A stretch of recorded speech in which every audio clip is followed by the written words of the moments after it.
You can't see me or work life. Ladies and gentlemen, welcome to episode 200 of WellsMania Podcast. This is a milestone episode for me, WellsMania, your host of the most underrated wrestling podcast in the world. Thank you all so much for tuning in. And boy, do I ever have a stacked guest lineup for all of you today. I've been promoting it on WellsMania TikTok, WellsMania Instagram, WellsMania Facebook, WellsMania Twitter, although Twitter is, nowhere near what it used to be. But I did promote it on there because I do know that people still use the Twitter X platform. This episode is probably going to be my all-time favorite episode of WellsMania Podcast because this entire episode is dedicated to the greatest of all time, the never seen 17, John Cena. That's right. The whole episode is going to be dedicated to John Cena. After all, John Cena's final match is this Saturday at Saturday night's main event. It'll be John Cena versus Gunther for John Cena's final match in Washington, D.C. at Saturday night's main event. I will not be there. I will be here at home. I am debating whether or not I will be live streaming on the WellsMania TikTok. How many of you want to see a grown man cry? I'm going to try not to cry during this episode of WellsMania Podcast. No promises, no guarantees. There might be some tears. Maybe not from me, but maybe from some of the guests. Now, you're probably wondering, WellsMania, who in the hell are you? Little Kurt Angle, right? I'm John Cena. Here is the lineup for today's episode, the milestone episode of WellsMania Podcast. And first and foremost, I just want to say thank you to every single one of these guests who are giving me their time to share their favorite matches, memories, moments, and paying homage to John Cena. So it'll be really cool to hear their stories. Some of the names on this guest list have been to a lot of John Cena matches live in person. So it'll be really cool to hear those stories. So kicking things off momentarily will be Cydney from Tag Team Twinning.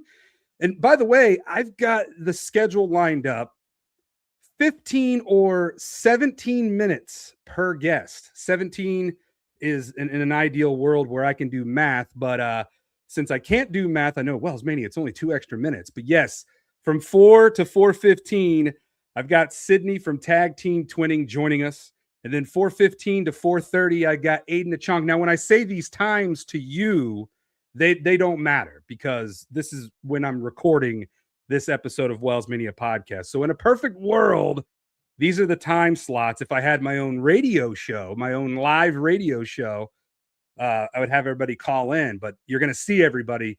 See what I did there? So from 4:15 to 4:30, it'll be aidanachong. From 4:30 to 4:45, it'll be Pluggo and JPJ from Between Two Beards. From 4:45 to 5 o'clock, wheezyblonde, a fan favorite of the WellsMania Podcast.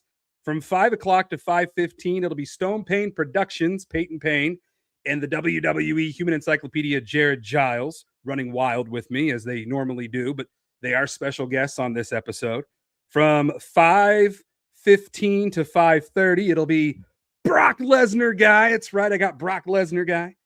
From 5:30 to 5:45, there will be a mystery man. That's right, a mystery guest will be on WellsMania Podcast. So I hope he still plans on showing up. Y'all are going to be very surprised with who the mystery man is. Is it Austin Theory? I don't know. It could be.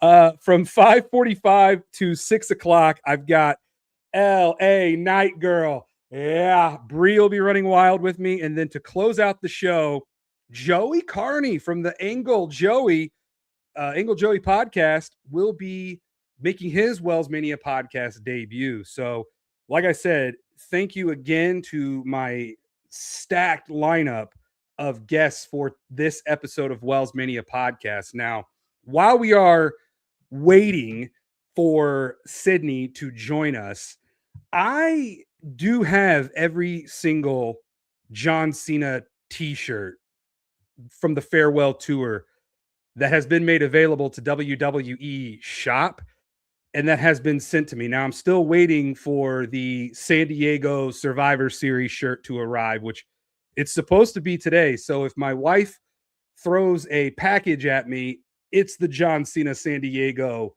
Survivor Series farewell tour t-shirt, and we will open that up right here on this episode. So I guess it just depends on when UPS or FedEx or whoever's delivering it to me, how fast they get it to me.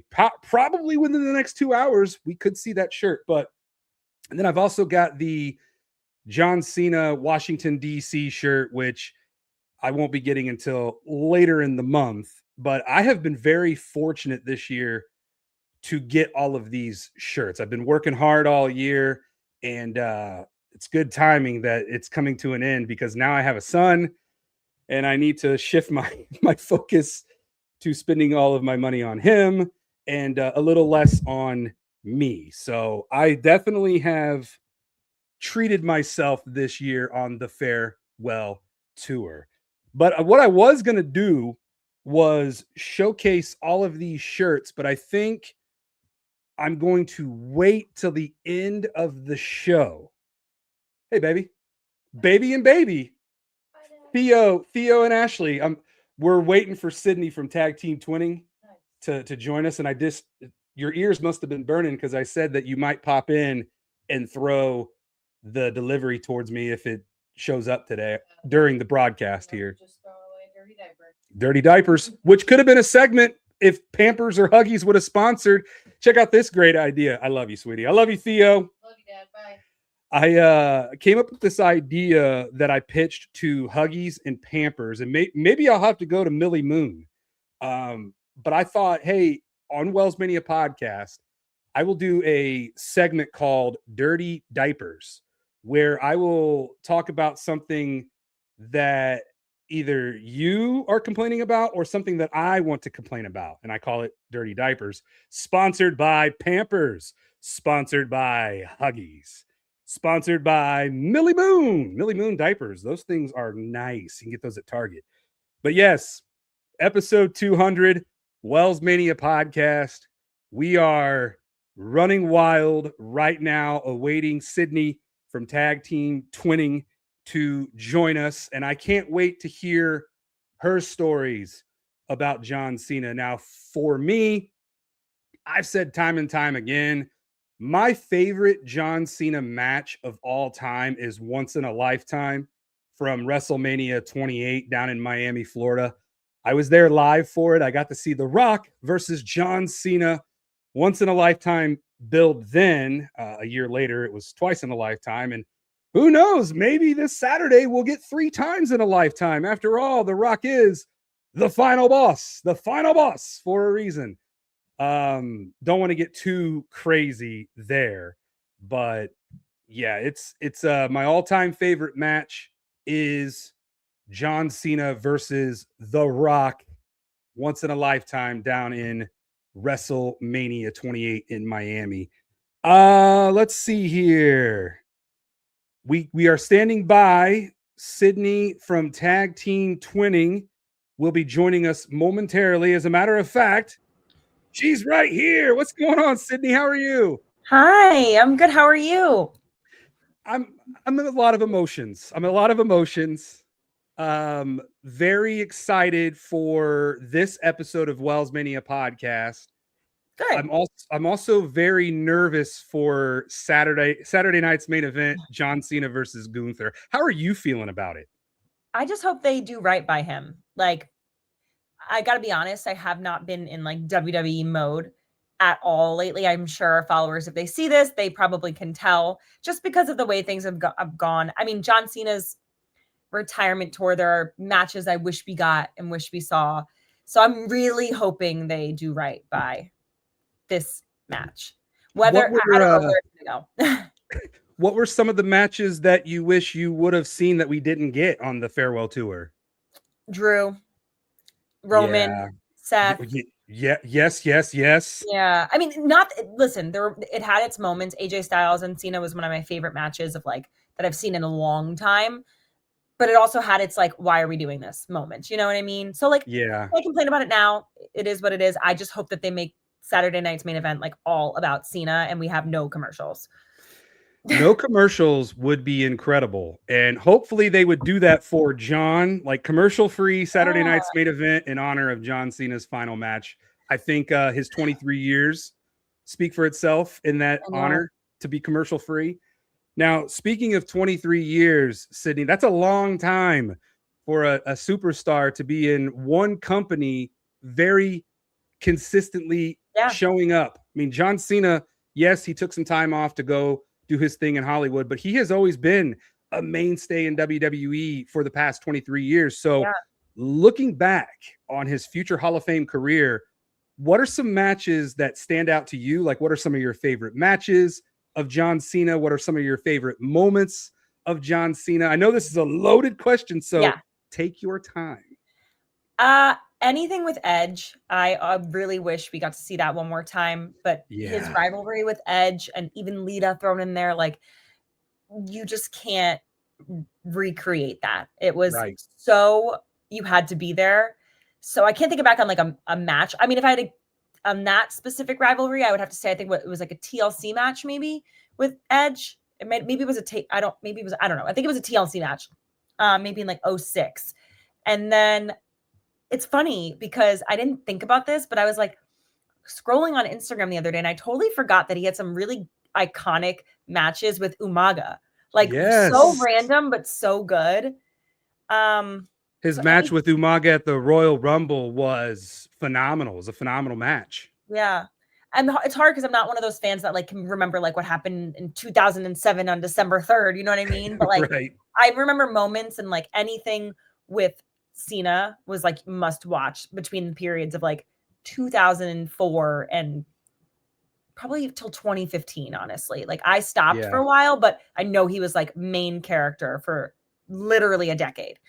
Yeah, so. he was on top. I mean, he was the franchise for a very long time. And then you think about, you know, his rivalries, and you said it best. I wish somehow, some way we would have gotten John Cena versus Edge one last time, but due to Edge being in AEW and AEW is its own thing, hell would have frozen over before we would have gotten John versus Edge. We were hopeful. We were.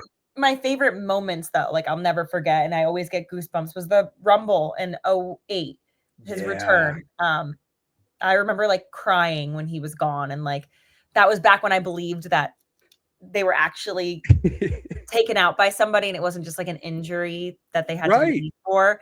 It was still real to you, damn it. Yeah, it's still. So that had to be one of my favorite moments and still is.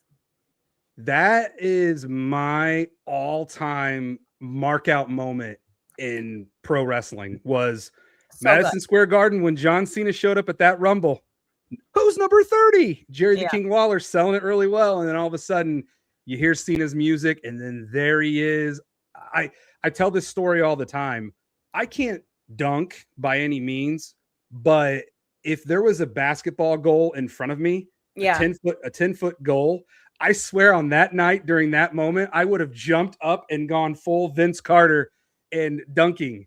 And I kind of wish, because my buddies saw me react and they said that I jumped so high off the couch that my head almost hit the ceiling where we were watching it. So, yeah, you talk about mark out moments. That's a really good one, Cydney. John Cena's shocking surprise return and winning. Not only just returning, but he won that Royal Rumble. Now, I was hoping, you know, for selfish reasons, that John Cena would have won the Royal Rumble earlier this year here in Indianapolis.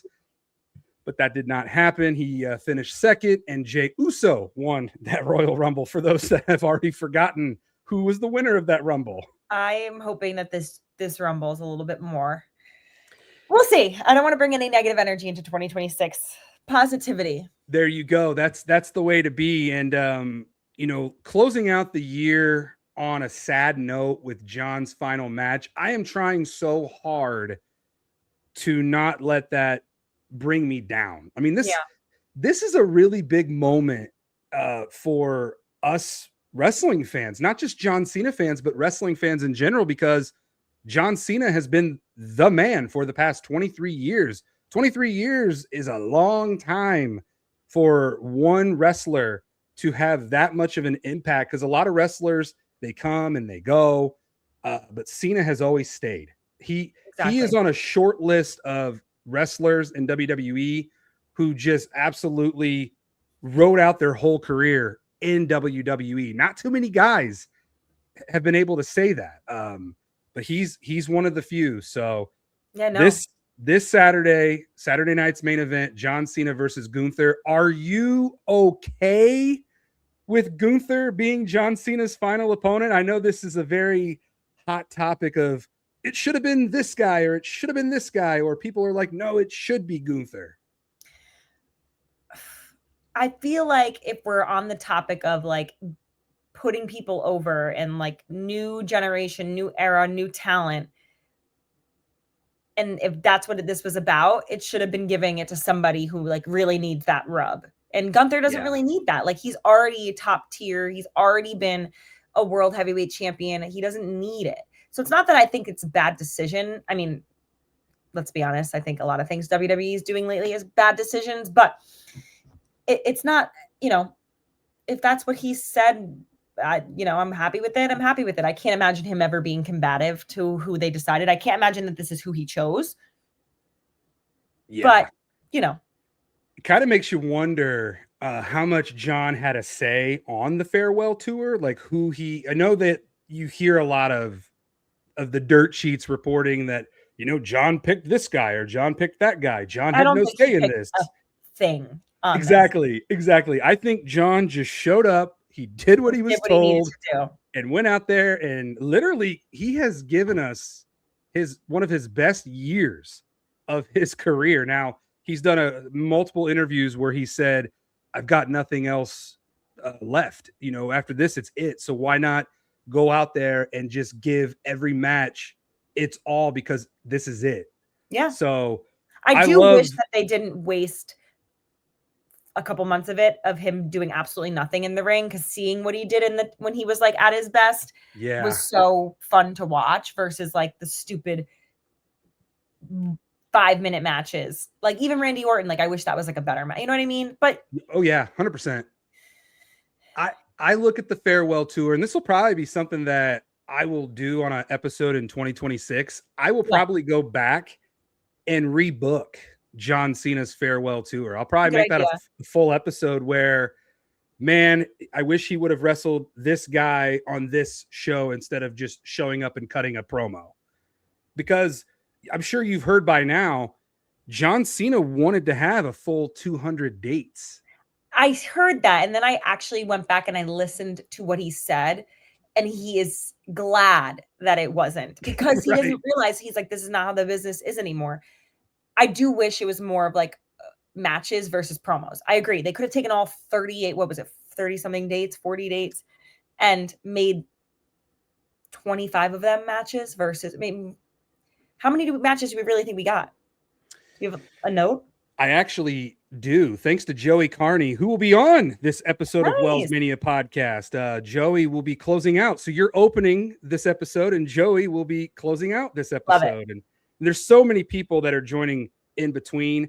I know your sister wasn't able to join, but I'm glad we got one half of Tag Team Twinning, because I know whenever I've had you both on in the past, people have absolutely loved when you appear. And then you guys have absolutely just taken over TikTok.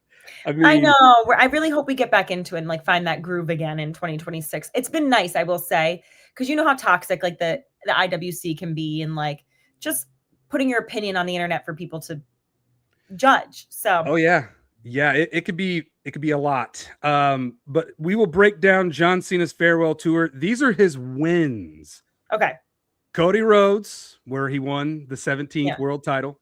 Randy Orton, R-Truth, CM Punk and Logan Paul. That's it. AJ Styles, Dominic Mysterio, and then that 6-man tag match of Finn Balor, Dominic Mysterio, and JD McDonough. So that's what, 8? So those are 1, 2, 3, 4, 5, 6, 7, 8. Are we counting Rumble and Elimination Chamber or no? I guess we could count Chamber because he did win Chamber. Yeah, he won. Cena did, yeah. Now his losses were Cody Rhodes, Jey Uso. I think that's the Royal Rumble loss that they're throwing in there. Okay, yep. He lost to Cody Rhodes twice. Did he? Brock Lesnar and Dirty Dom Mysterio. So now, 4. So he really competed like what, 12 times, 13 times? The no contest, there was R-Truth, Logan Paul, Drew McIntyre, and Sami Zayn for the U.S. title. So that's this is the graphic that I'm going off of from Joey Karni. The way that he's got it set up, I think I've probably botched reading that. I might make a video on that. That's like a good idea. Yeah. Now I'm glad he got more wins than losses, but I do feel like it could have been so much more than what we did get. But I'm very appreciative of everything that we did get this year. 100%. Like there's positives to it. And like we got some of the greatest matches that he's ever had. You know, like AJ Styles will go down as one of the best matches he's ever had, athletic wise. And like Logan Paul, even like that was such a good match. Like Cody Rhodes at SummerSlam, there were good moments. And just, I feel like when we look back on it and reflect, we might think differently and think, I wish we had more. And like we could have had more. We definitely could have more, but I'm always one. I live in the moment. I try not to get too like, man, I wish he would have wrestled this guy or that guy. Now it's fun to fantasy book. I know. But for what John Cena gave us in 2025, this has been one incredible farewell tours that we're never going to have anything like this ever again. I can't see WWE doing this with any other superstar in the future. Maybe having Randy Orton, you think so? I don't know, because like I don't really like the way that they're.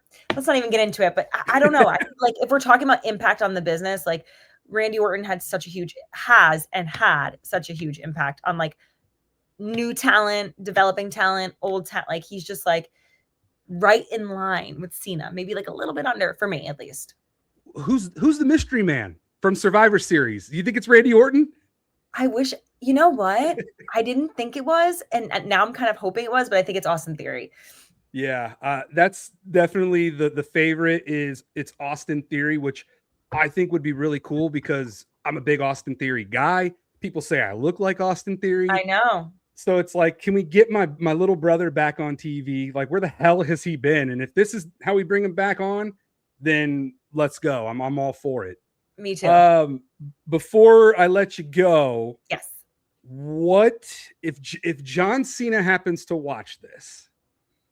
What would you say to John Cena? Oof. I know it's a lot. It's a lot.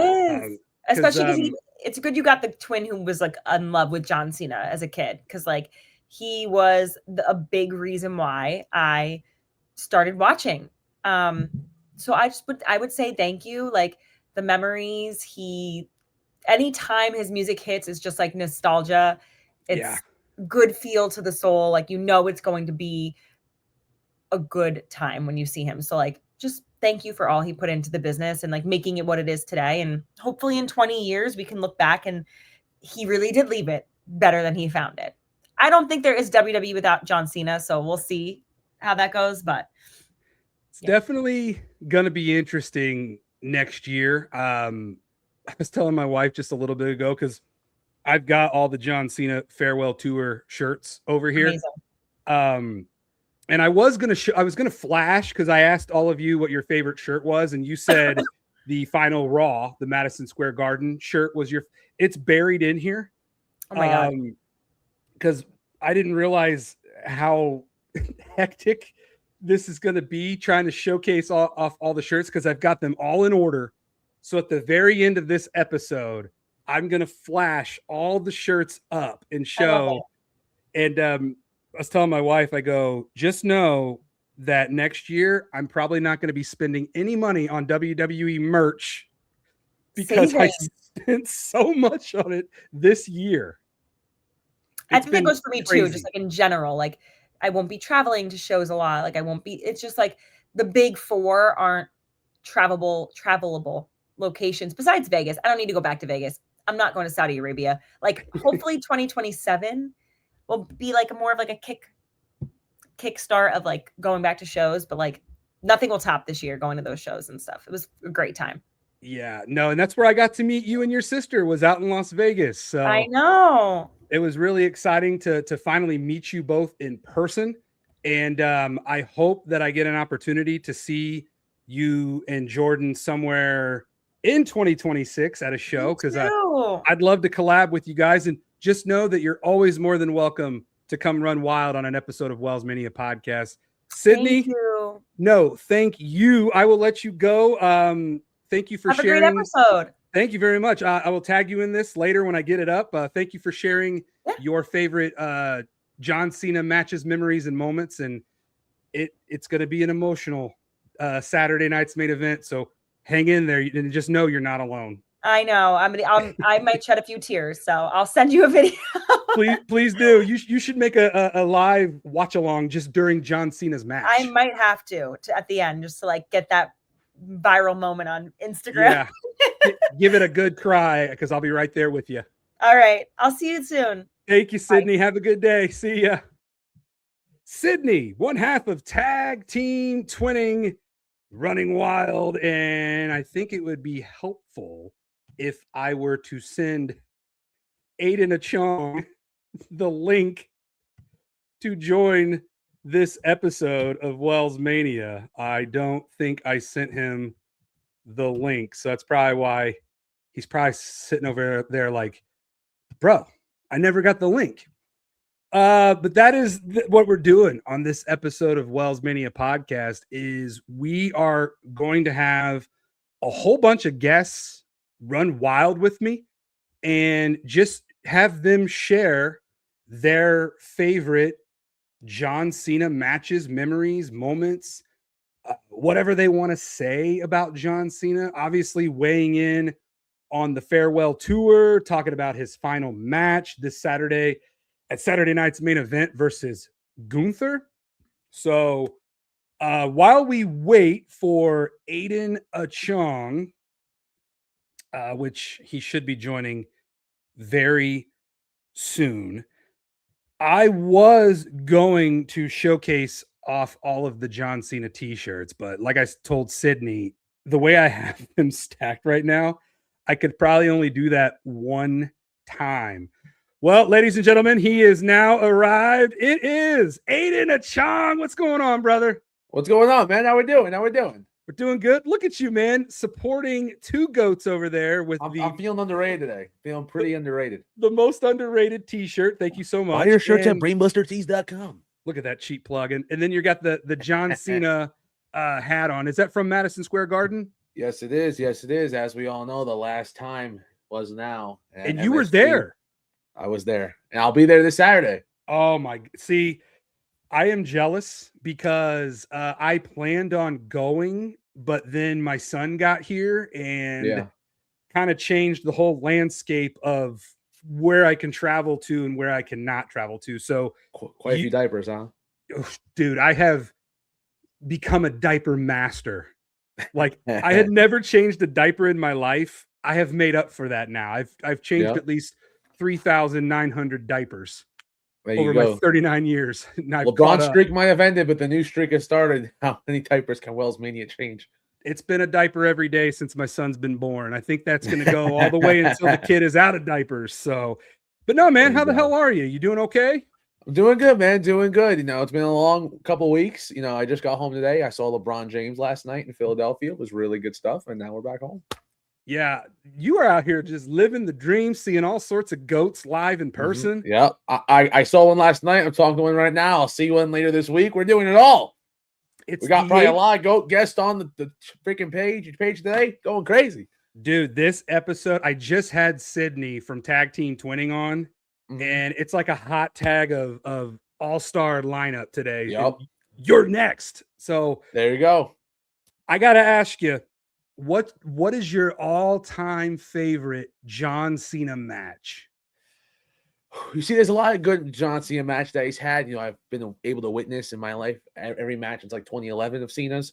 So the one that comes to mind always is definitely going to be Royal Rumble 2017, John Cena, AJ Styles. With that match, they never left the ring, and I just find something really unique about that because you always feel like there's some weird shenanigan, weapon, or outside interference. But with that match, it was just perfect. Both guys knew each other's moves. It felt like the chemistry of building for years, which it was only building for like 6 months. And it was only like 20, 25 minutes or so, but that match was magic. And you could show it to any wrestling fan, whether they've watched forever, whether they've never watched before. You could show anyone. They'll fall in love with professional wrestling because of that match. The close second, though, was CM Punk. Any CM Punk John Cena match was always phenomenal. Yeah, phenomenal with AJ Styles. I see what you did No there. pun intended. I agree with you, man. And they didn't go out of the ring again when they wrestled this year. Yeah. John and Cena, or Cena and AJ Styles. They stayed in the ring again. So I like that they paid homage in the callback to their match at the Rumble. Yeah. Speaking of the farewell tour, what has been your favorite match on the John Cena farewell tour this year? 100% has to be his match with Cody Rhodes, mainly because I was there. So it gets the I was there tax. But now, like that's the SummerSlam match, right? Yes. Their SummerSlam match. WrestleMania, we don't talk about it. But the SummerSlam match was amazing, dude. 5-star banger. I might have been up in the Jesus seats, but everybody knows when he came up out of the stage looking like a god from underneath, I was like, yo, they got it. They got it. They're hitting a home run. And I might have been a little salty that Cody Rhodes won. I still am salty, but that is the best match of the year for John. His match with Cody. That one or AJ. SummerSlam. That one or AJ. Yeah, those are two. And you got to think, man. I know John says he's got a little bit left in the tank. John, you got a lot left in the tank, bro, because all these matches that you are putting out, they are still bangers. Like he's getting in there after banger, after banger, after banger, after banger, which I'm a little sad that we didn't get to see John Cena versus Sheamus on the farewell tour. I did ask that question to Cydney. I'll ask it to you. I think I'm going to ask it to everybody. Is there any superstars that you wish John would have wrestled this year on the farewell tour? I think it is a disservice to wrestling, and honestly, just a disservice to Mike to not have a match between those two with how many integral stories they've told throughout their careers. Whether there was the Miz as a rookie, Miz as WWE champion, Miz when he was the IC champion. It just felt like it was an easy layup. You only do like one match. Miz could have, told the whole story on social media. You wouldn't have to take up 30 dates to do it, but we never got it. And I just feel like it's kind of messed up. One of your most loyal guys who's put so many other guys over, you could have just done him one service and let him interact with John Cena. R-Truth got 2 matches, and I love R-Truth. But Miz couldn't get one? Yeah, he tried. He got in the last time is now tournament twice. Twice. It got bounced twice. And he got clapped both times. Yeah. No, I agree with you, man. And I was telling Cydney this, and I think a lot of us feel this way. John could have had more matches on the farewell tour instead of just showing up and cutting promos like he did in certain cities. If they would have given him more matches, more opportunities, we would have definitely gotten John versus The Miz, John versus Roman Reigns, John versus Drew McIntyre, John versus Sheamus, John versus, a lot of up-and-comers like a Braun Breaker,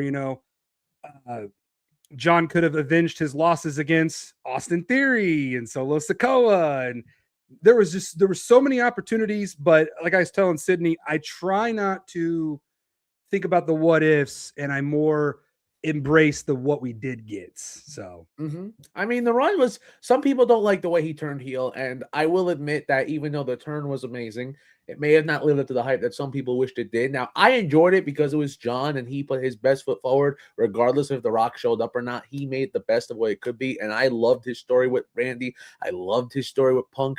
The Cody story was I liked it. I'll be honest. There were some parts where I was like, we didn't need the Money in the Bank tag match. I would have much rather him just face someone else flat out instead of having him face Jey Uso, Logan Paul, and the Cody tag. I thought that was just, why are we having so many people on the same dates where we could have got new superstars, like you said, Drew McIntyre, The Miz, and Solo. And he was alluding to that in a couple of interviews that he wanted to do a lot more dates, and he did about 36 or so. I think they could have easily had him do 45.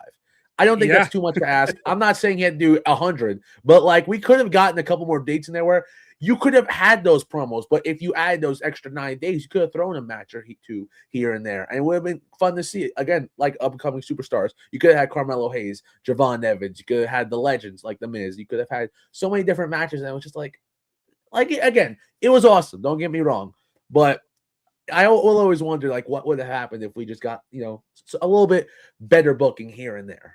Yeah. Now you were there at Madison Square Garden. Tell me what the vibe was like for John Cena's final Raw. Well, that was one of the best wrestling seats I've ever had in my life. We were very, very close, and the building was loud. Everybody was hyped. I got to see Queen of the Ring and Malcolm right before that, so that was really cool. And everyone was just geeked out for a Monday Night Raw. Like, yeah, Cena's going to be here. And then he comes out, and the place went bananas, not including myself. I was screaming. I had the shirt. I had the towel. I have the hat. We had everything, And then we got to see him actually wrestle, which I was like, I don't know. I think he'll wrestle. It's his last Raw, but you never know. But he did wrestle, and it was awesome. We got to do the whole "you can't see me" attitude adjustment, and then he celebrated on his way out. And then at the end of the night, CM Punk had them play a song again, so everybody – it was just really cool to see so many wrestling fans, WWE fans, but like it could be any wrestling, unite under one roof for once and just not complain like, oh, I wish it was this. I wish I could have done this. Just enjoy John Cena. He's here. And he won't be here again. You could tell the look on his face, the look on Rey Mysterio's face, the look on Sheamus's face. That was pure happiness and joy. Like those three guys, all my childhood, man. Yeah. I mean, those three guys, already Rey's a Hall of Famer. John's going to be a Hall of Famer. Sheamus is going to be a Hall of Famer. So you get those three guys right there, and they ride off on John Cena's final Raw. I personally liked it. I am very jealous that you will be there in Washington, D.C. at John Cena's final match.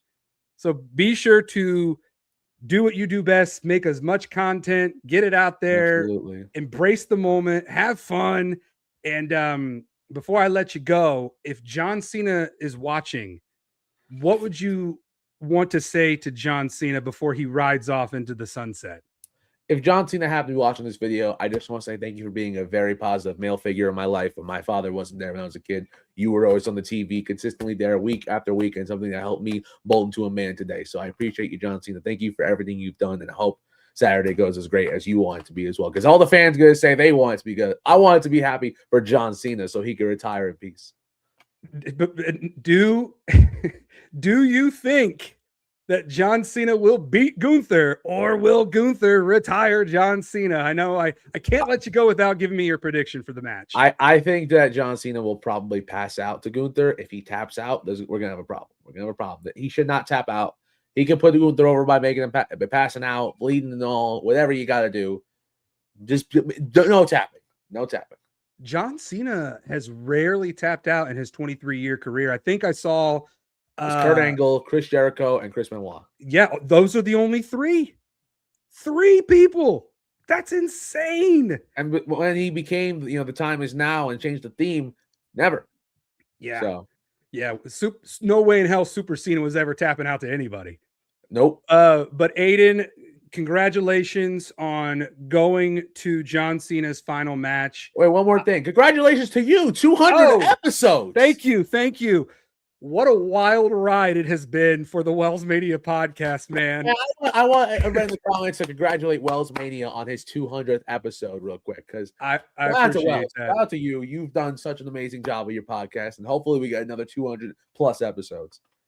No, man, that means so much to me. A lot of hustle, loyalty, and respect has gone into the WellsMania podcast, and hopefully I'll see you in the Royal Fumble Fantasy Football League Championship. Oh, buddy, get ready. That belt is coming home. Coming home. Your team is sick, man. Your team is so stacked. I'll be in the final. I'll shine that title up real nice and send it your way. Aiden, thank you so much, and have fun in Washington, D.C., brother. Thank you, man. Okay. See ya. Aidanachong, ladies and gentlemen, he will be there in Washington, D.C. for John Cena's final match. I'm beyond jealous. And I've got two good-looking bearded dudes standing by. Let me bring them on, shall I? We've got Pluggo and JPJ between two beards. What's going on, brothers? What's happening? What's going on is you, brother. 200 episodes. 200 episodes. Fuck yeah, dude. It's wild. That's insane. Yeah, I never thought that I would get this far with the WellsMania podcast because I have had quite the roller coaster. I started on SoundCloud and then made my way to YouTube, and then I bounced over to Spotify. I was on Apple Podcasts, and now I'm back on YouTube doing video episodes. There you go. I love it. 200's a big number, man. When you 200 were is a on big number. SoundCloud, did you do any raps? Were you a SoundCloud rapper? Is there any WellsMania raps in the world? I had my own basic thugonomics era of my life. Okay. So I did put out my own rap album back in 2008. And I made 40 copies of it, passed it out on my Ball State University campus where I went to school. Chirp, chirp to my fellow Cardinals. Okay, chirp, chirp. And I don't know if anybody still has any of those copies. I would love to hear it. Yeah. If anybody has it, please figure out a way. Somebody needs to come forward with that. I put the Thugonomics Cena Funko up and his farewell one up just for you. I love that. Thank you so much. And the Royal Rumble hat, because that's where we hung. I was going to show, I have every single John Cena farewell tour t-shirt to my right. Yeah. There are so many here that my little small space, I got to be very careful. So at the end of the episode, I'm going to flash every single shirt. Nice. But your guys' favorite farewell t-shirts, Pluggo's, yours was the Rumble from Indianapolis. Sure. And JPJ, yours was the Boston one from Monday Night Raw, where John got green, baby. He became a Grand Slam champion at that Monday Night Raw. He did. Yeah. Oh no, sorry. Go ahead. Yeah. He became a Grand Slam IC champ. Had a nice little run with Dom there.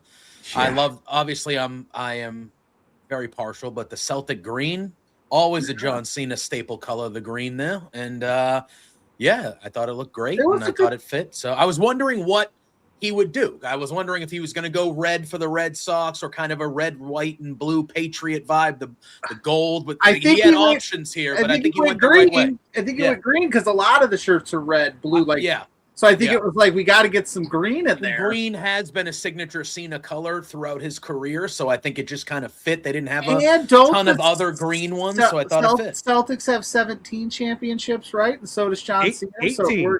Celtics have 18. We got 18. Sorry.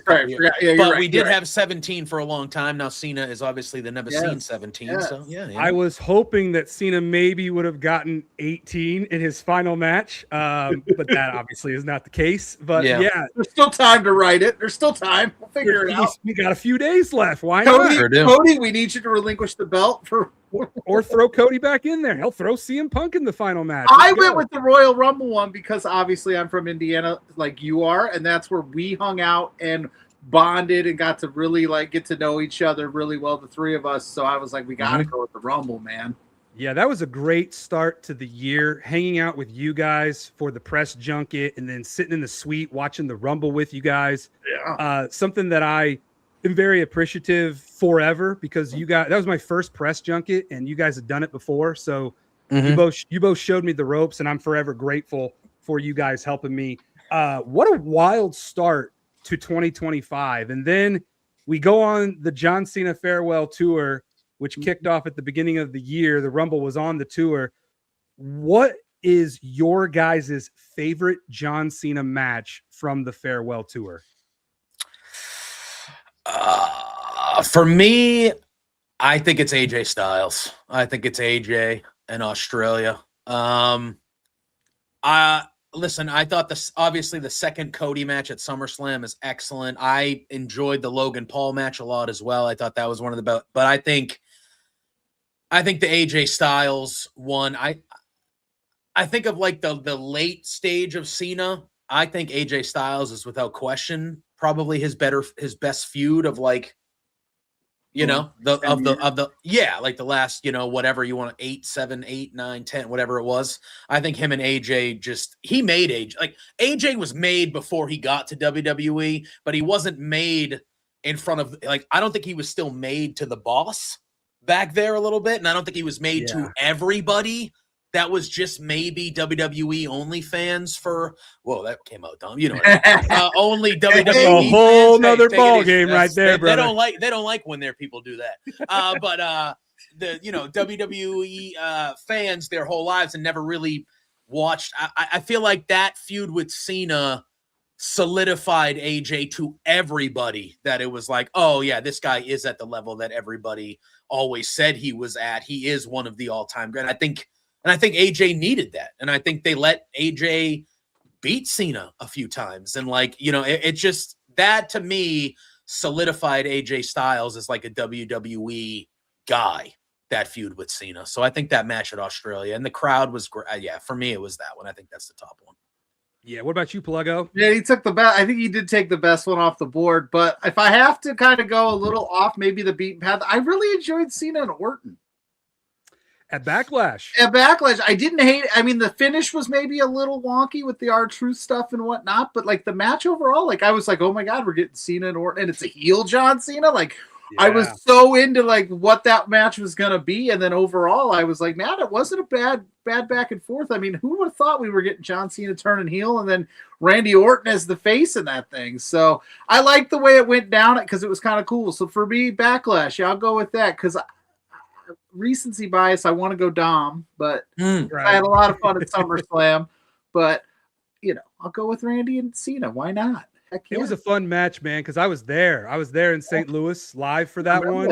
That. The vibe was great. I mean, everybody had that nostalgia feel to Orton versus Cena one last time. And of course, John getting the win made it so much sweet because I didn't get to see John win the last time I saw him because Brock Lesnar absolutely destroyed John Cena at WrestlePalooza. I was there for that. Oof. I don't know. Is anybody going to pick that one? Is anyone going to pick that one in your question? I'll leave that on the board for the litany. So. Brock Lesnar guy might pick that one. Maybe. Yeah. Maybe. Brock Lesnar guy, he is joining me in the next hour. He'll be probably picking that one. Yeah. But when you guys look back at the 23-year career of John Cena, what are some matches, memories, and moments that really stand out to you guys? Let me go first this time. Let me take it. Well, for me, and because I'm a CM Punk guy, I tell everybody when they ask me what my favorite match is, it's John Cena, CM Punk, Money in the Bank. Mm-hmm. It's a great choice. It had everything. It had Punk leaving, possibly with the belts. McMahon comes out to try to stop it. Cena doesn't want him to stop it because he wants to be the guy that does it. It had just great cinema, and it was. And listen, I've always said, like, I have not always been the biggest John Cena guy, but I respect the man for what he's done for the business, and it was always a good time to boo Super Cena, right? I always remember just being like, you're one of those guys, yeah, right. But I think I did it out of a place of like, I don't hate the guy. It's just that. He took down the whole Nexus, man. Like, why couldn't Heath Slater get some love there, man? You know what I'm saying? So it was always like, it was fun to boo the guy, but obviously in just the world, the universe, not like the man himself or things he did outside of the business. You were playing along with the script, so to speak. 100%. And you knew going in, like, there was always a chance Cena was going to win these things. And I loved the boo the guy, but man, he made my childhood pretty interesting, or at least my teenage years into my 20s, I would say. Absolutely. You know what? Yeah, no, holy shit. He made my. We were adults. We were adults. We were adults the whole time. All right. Let's see. I was pretend that we grew up with Johnson. I'm not on truth. My childhood hero. You were already established. I was in high school when John Cena debuted in 2002. So. I was a junior or a senior in high school. Like we were borderline adults. When he debuted, I graduated high school in 2004. So So I was 2003. So I was like a junior in high school when I was 2005. No childhood memories. It was all hazy adult memories, I guess. So, but I think that for me, he's obviously he's a Boston. West Newbury is literally the town over from where I am sitting currently insane. right now. Like that on that last Raw in Boston, that street sign when they showed "Welcome to West Newbury," I was driving past that street the day before. Wow, like that is like how close I am to West Newbury. His parents really still close. live there. His parents still live there. So like. He's a Boston guy. He's a Massachusetts guy. So I'm always going to have that attachment to him. I root for my people. But I like Pluggo and I think because of the age of mine, it's always funner to root for the heels. I was mainly a John Cena sucks guy. That's who I was, but again, it was more like Pluggo said. It was part of the guy. He still gets Cena sucks chance. Oh today. Sometimes. But I was usually a part of that side of things because he was fighting the guys that I really liked. He was fighting Edge, who I liked a lot. He was fighting CM Punk. I think one of the rivalries of his that really, it's one of the shorter ones, but you want to talk about making a guy, him and Kevin Owens.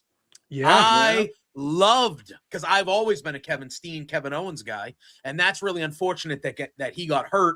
Because I feel like that was another match I would have hoped maybe we could have saw if Owens was around. I guarantee KO would have been on the farewell tour. I think he should have, or at least in some So that's one of the ones that I feel like was a missed opportunity. Me being from Boston, I had the privilege of seeing a lot of big John Cena moments. I was there at Survivor Series 2008 for him and Jericho. I was there when he won the world title in the vacant Money in the Bank match in 2014, I want to say, or something like that. Him and CM Punk at Night of Champions when they went to the draw, and CM Punk really a disgusting act wearing the pinstripe tights.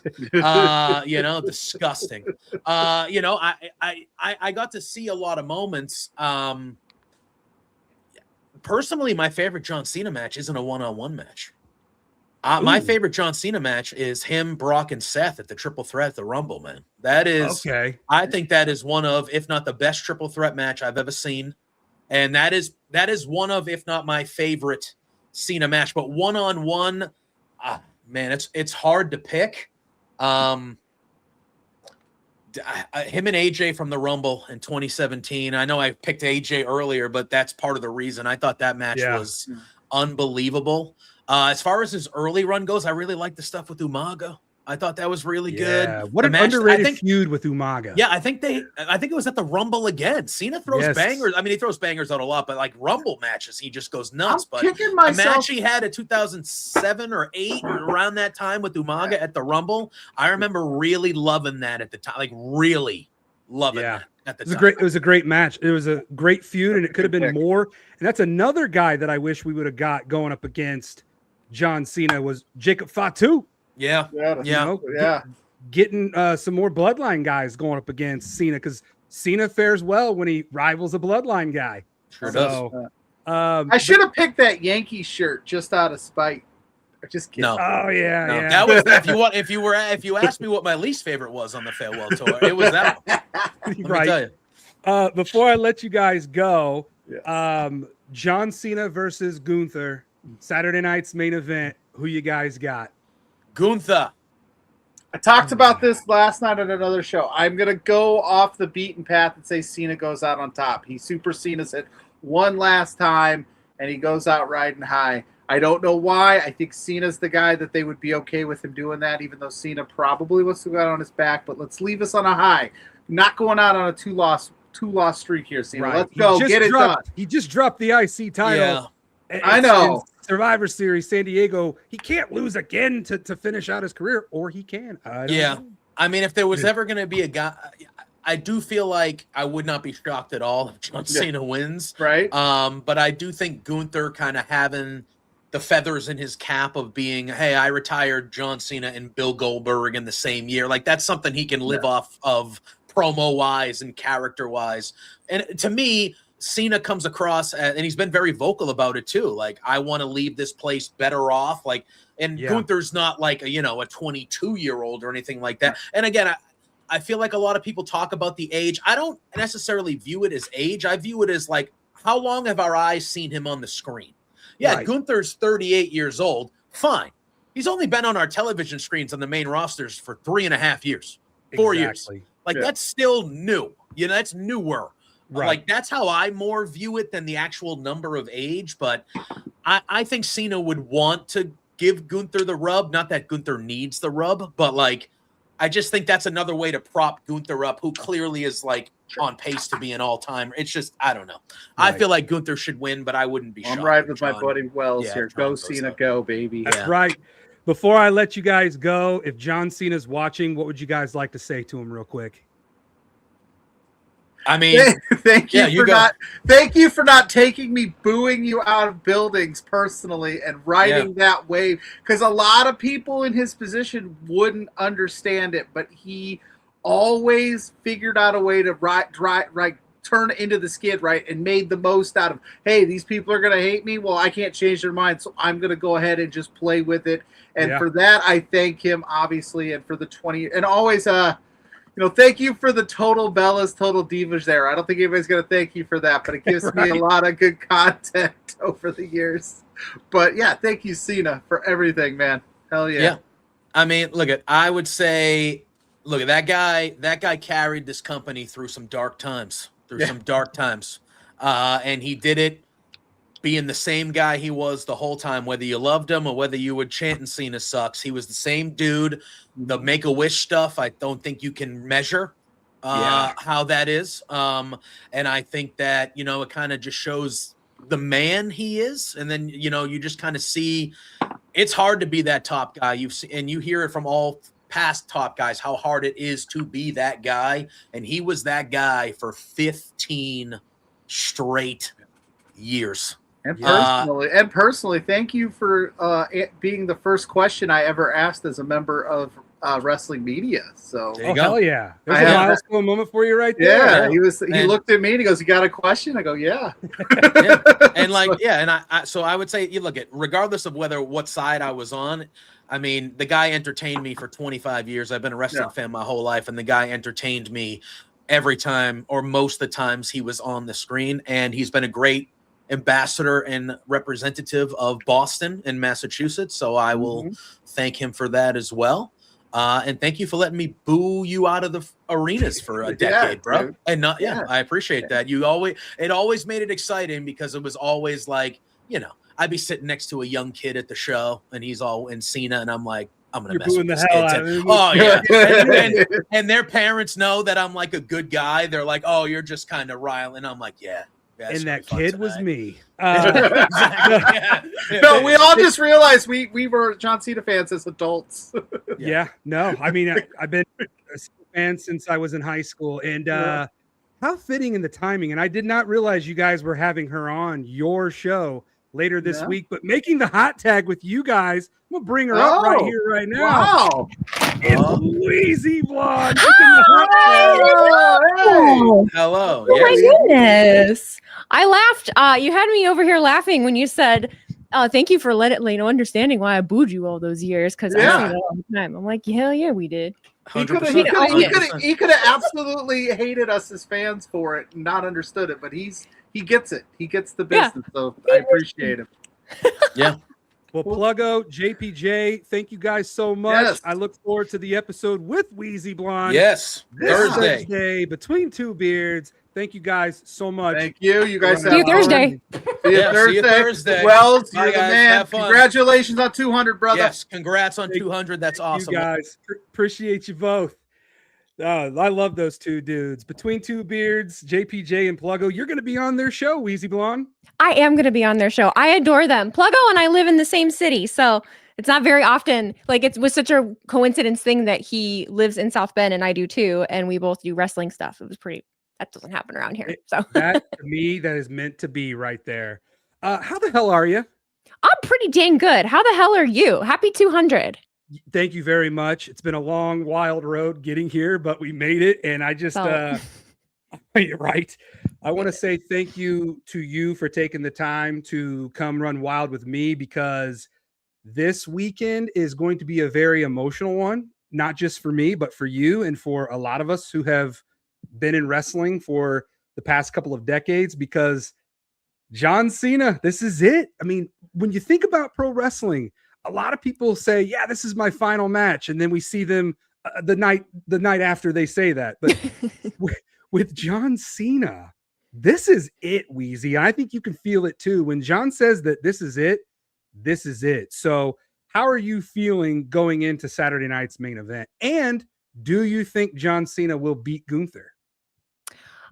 I am feeling like it hasn't necessarily hit yet, because absolutely John is going to be a man of his word. He's no longer coming out in the jorts and wrestling or doing anything like that. I think he's going out. He's done. We'll see him here. We'll see him. Obviously, it's not like he's dying, but I feel like we've been treating this like a funeral tour. Like he's going away forever. It's like he's not dying, guys.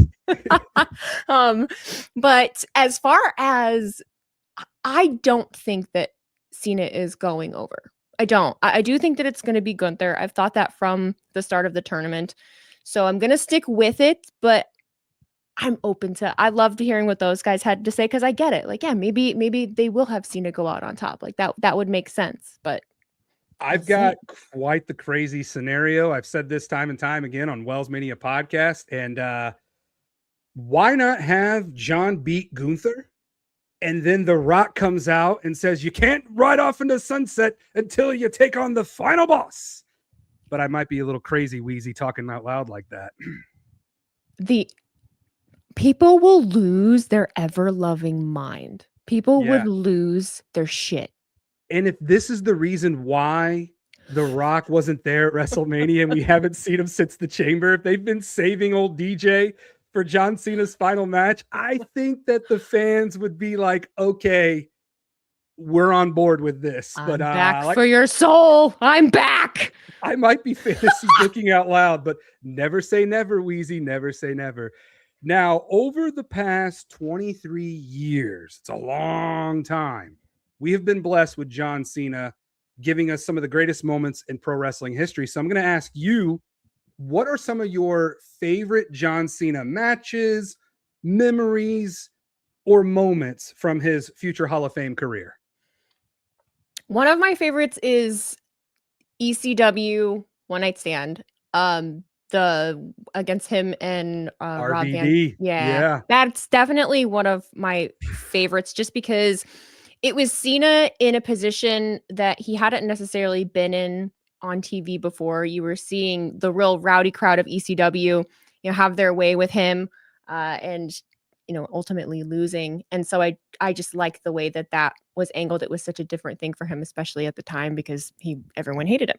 That was at the point where people were booing him for. If Cena wins, we riot. Like that is embedded in all of our brains. That was the most hostile crowd that John has ever performed in front of. Every time he'd throw his shirt into the crowd, they threw it right back at him. And I'm like, whoa, that is unheard of. Because you got to think, if you have the opportunity to catch an authentic John Cena worn shirt and you're like, nah, fuck that, I'm throwing it back. That's insane. They stood on business. They were absolutely standing on business. I just rewatched that for the first time in a long time a few months ago, kind of prepping myself for the end as the tour was ramping up. So yeah, so that one's fresh in my mind. It's a good one to go back and rewatch. Yeah. As far as things going down the line, I tend to stay more in the present. So probably the last 5-10 years is where my head kind of lies. So you want to know one of the things that sticks in my head? It's him proposing to Nikki Bella. At WrestleMania. Yeah. Yes. I don't know why. I don't know why that's in here, but I thought it was a fun match. I thought it was couple versus couple. And then at the end, and then they didn't even end up staying together. No. But I'm a girly pop. I love a love story. I thought it was cute. You're not alone. I was a hopeless romantic at that point in my life. So whenever John proposed to Nikki on the grandest stage of them all, I was like, this is awesome. I mean, this gives me hope that maybe one day that'll be me with somebody. Right. I'll propose to somebody. And then I ended up getting married out in Las Vegas, and my wife and I went to WrestleMania. So it, in a way, kind of worked out for me. Yeah. Congratulations on baby, by the way. Thank you. He is already a month old. Oh my gosh. He has grown so much over the past month. It is insane how fast he has grown. But he will be watching John Cena's final match with me. And I already told my wife, I said, I know he's probably going to be crying on one of your shoulders. So I would like the other shoulder that he's not on to cry Your wife's on. a saint. Your wife's She a is. saint. She's the real goat. My wife is the real goat. Speaking of John Cena's farewell tour, what has been your favorite match that John has had this year in 2025? It's so hard because I enjoyed all of them. It's a good answer. I really did. But specifically, I did. Gosh, I go back to Randy, him and Randy. I think that was I think that was the first one where people had really mixed feelings about it, and I thought it was fun. I liked the goofy shit that they did. I really enjoyed that. So I think I would keep that as my number one. And then obviously him and AJ Styles, that was, I mean, bar none, incredible. I think I cried. I'm pretty sure I cried. It's not hard to make me cry, but I'm pretty sure I cried. Oh, you're not alone. I mean, I've been very emotional this year too. I mean, 2025 has been the most insane year of my life. I got married, had a kid. John Cena is on the farewell tour. It's been a lot of emotions, but it's been just so incredible witnessing the end. I know I've been trying to mentally prepare myself for Saturday night's main event, knowing that is where John's final match will take place. But I won't be ready, Wheezy. I will not be ready. So you're not alone. You know, let those tears fly. Let them run wild, because I'll be right there with you. I'm very comfortable with my emotions. I'll cry. I'll cry on stream. I don't care. I don't even care. And we had just the entirety of the tour. We got to see him at so many events. We both met him, had photo ops. Yeah. It's been one of the most fun, crazy years of my life, and all alongside his retirement tour. Like, I'm never going to forget this year. It's been so incredible. It really has. If you could, I like, before I let all my guests go on this episode of WellsMania Podcast, if John Cena just so happens to stumble upon this, what would you say to him? For 23 years, I know it's a lot, but if John's watching right now, what would you like to say to him as he finishes up his future Hall of Fame career? It's simple enough. Thank you. Thank you for the year that I had. Thank you for being a subject of damn near almost every video I did that blew up and got me attention. And also thank you for not being afraid to speak against the status quo. You know, he's always so genuine and honest in the way that he responds to things, and he doesn't just go along with what he thinks he should say. And I take that to heart, because I feel like I'm the same way. And so it makes me feel more comfortable speaking my truth and being authentic, and not being afraid to be like, yeah, I don't like that, because I don't. And so that's what I would say to him. I love that. And you are as real gets. You are as authentic gets. I've been a big fan of yours for a long time. And I just want to say thank you for putting me over, saying that my podcast is one of your favorite ones to date.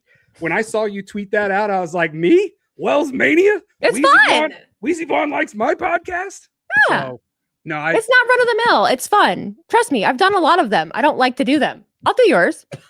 It's fun. That means everything to me. And just know that the invite and the door is always open. So anytime you want to just come shoot the shit with me, you are more than welcome to do that. So Wheezy, thank you for all that you do. Keep dominating, keep running wild, and keep being you, because you are a badass. Thank you so much for taking the time to be here with me on episode 200 of WellsMania. And I'll be crying with you this Saturday night. Thank you. I'll think about your tears. Thank you, Wheezy. Take care. Bye. I love when wheezyblonde stops by the WellsMania podcast, but well, look who's joining me now. Here come the usual suspects. WWE Human Encyclopedia Jared Giles and Stone Payne Productions Payne. How the hell are you guys doing? Normally you're running wild with me for the whole episode. Is this the right dick riding party? Did I join the right one? Hey, this is the all John Cena marathon episode of WellsMania Podcast. All right. And we're kicking off another hour of the show. I've already had Cydney from Tag Team Twinning. I had aidanachong on. I had Pluggo and JPJ. And you guys just saw wheezyblonde. So now running wild and continuing the all-star roster stacked episode is you guys. And it's been a wild year. It's been a wild year here, 2025. Yes. You two have been on WellsMania Podcast more than anyone else. So when we look back at the John Cena farewell tour, what have been your guys' favorite matches? Like, what has stood out to you on the John Cena farewell tour? Payton, we'll start with you, brother. Well, the highlight of the entire tour for me is the thing that most people probably hate the most about the tour, and that is the heel turn. I think the first half of this tour was better than the second half. I really do. I know there's a lot of people that don't think that. I think that they are looking at it from surely a nostalgic point of view, and that's why they say it. But I think if you break down the two halves of the tour, I do think John's best work as far as character was in the first half of the tour. Because the second half, let's be real, the second half of the tour there's been some amazing matches, some phenomenal matches. I see what you did there. On the second half of the tour, but it does feel like after SummerSlam, they kind of just stopped caring about telling stories with John, and it just became a match of the week, match of the month until time runs out situation. Do you feel like they literally ran out of time? And I mean, John admitted it in one of his recent interviews that he did, where he said, the reason that they ended the heel run like they did is they didn't have enough time to tell a proper story. I mean, and my response to that, is if you didn't have time to tell a proper story, then why the hell did you try to tell it in the first place? Why did fair point. Why did you not have the ending to the story already written out before you did it? Well, that's a podcast for another day because it absolutely is. But I'm saying I still think that the story was there for like 6 months, and I think it was really, really good. I think my favorite moment of the run was that night at Elimination Chamber because it was so shocking. Right. And like, even though there were rumors of it happening, I don't think anyone actually believed it until they saw it. Yeah, seeing it unfold, it's kind of like besides me, but every other person who's been watching pro wrestling, who's been wanting John Cena to turn heel, and the moment finally happened, it was a very shocking, holy shit moment of not just 2025, but of John Cena's entire career, because we hadn't seen heel Cena in a very long time. So the fact that we got heel Cena on the farewell tour, I'm glad we did. It could have been so much more than it was. Could have been. But I'm one of those guys where I'm just literally embracing every moment while we've got it. What about you, Jared? What's been your favorite match or moment on the John Cena farewell tour? I believe Payton's correct, and I think history will turn that the turn, that moment, that night was the moment of the tour, the moment of the year, what people will remember. Now, the follow-up left a lot to be desired, but the moment itself is one of those that's going to stand the test of time. Like, they even have an action figure coming out that has the Cena face, the turn face with the stoic. So, like, they made it an action figure. Like, it's something that's going to live on to your son and, in the annals. Yeah. Probably match. I want to go Orton, but Wheezy did since we were there for that one. Right. But I think if the quintessential Super Cena match that everyone loved or hated was the rematch with Cody, where we got, like I said, Super Cena for that one night, and he seemed to turn back the dials of time and put a peak John performance on that night. Yeah, that match versus Cody at SummerSlam, I think, in my opinion, that was probably my favorite match on the John Cena farewell tour. Like, I really enjoyed everything that those two guys did And when Cena came up Came up in the elevator on the Cody Vader, yeah, I'm like, Yeah. oh my God, what a visual, what a moment that was. But guys, looking back over the past 23 years, Jared, I've been privileged to experience some of my greatest John Cena moments with you. I mean, you and I went to WrestleMania 23, where we saw Cena beat Shawn Michaels. We also saw Donald Trump shave Vince McMahon's head. I like to throw that in there. We went to WrestleMania 27, where John lost to The Miz, but it set up once in a lifetime, which you and I went down to Miami for that. So just being a part of some of my favorite John Cena matches, having you there to experience it with me. What would you say was your favorite John Cena match of all time? Not necessarily one that you've been to, but just reflecting back on his 23 years, what is the John Cena match that you love the most? Well, I am actually going to pick one I went to because I'm biased. I'm going to make it about me. But it makes it feel, it just hits different, as the kids say. When you're there to witness it live, it just hits different. Yeah, but I think this is probably a lot of people's, could be wrong, but John Cena, CM Punk, Money in the Bank Chicago, the infamous night where Punk left with the world title. That night was that match, that crowd, that atmosphere. And I mean, obviously I'm a huge CM Punk fan. I don't think anyone who's ever seen the show, I think everyone knows that. I've not been an unabashed, but he couldn't have done that and had that reaction if it wasn't Cena representing the machine of WWE. So like Cena played his part exceptional that night and hit all the tips and all that. So Punk Cena, Money in the Bank 2011. That is my personal. It's a great choice. It's a great, and then seeing CM Punk blow the kiss towards Vince. I mean, I don't think it gets much better than that visual. And then him leaving through his hometown crowd. What about you, Peyton? I'm also going to pick a match I was there for live. Brock Lesnar, WrestlePalooza. I don't think anybody's. Look, let me take that back. Except for Brock Lesnar guy. 5 foot giant Chris Ingalls said that was his favorite match of all time. Yeah, that's why Chris isn't on this episode of WellsMania Podcast. He's still there. Now, I did love that match for those reasons, but my favorite match, I'd have to say, John Cena, The Rock, WrestleMania 28. Yeah. Once in a lifetime. I remember the night after WrestleMania 27, which I believe we were all also at in Atlanta. When they announced that match, I literally was like, well, I'm going next year too. I got to go back to back. So the hype building up to that match for a full year, it was electric, another pun intended. I see what you did there. Yeah.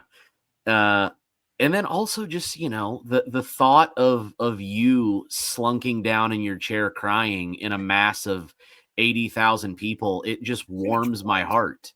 I saw it twice, 2 years back to back. Yeah.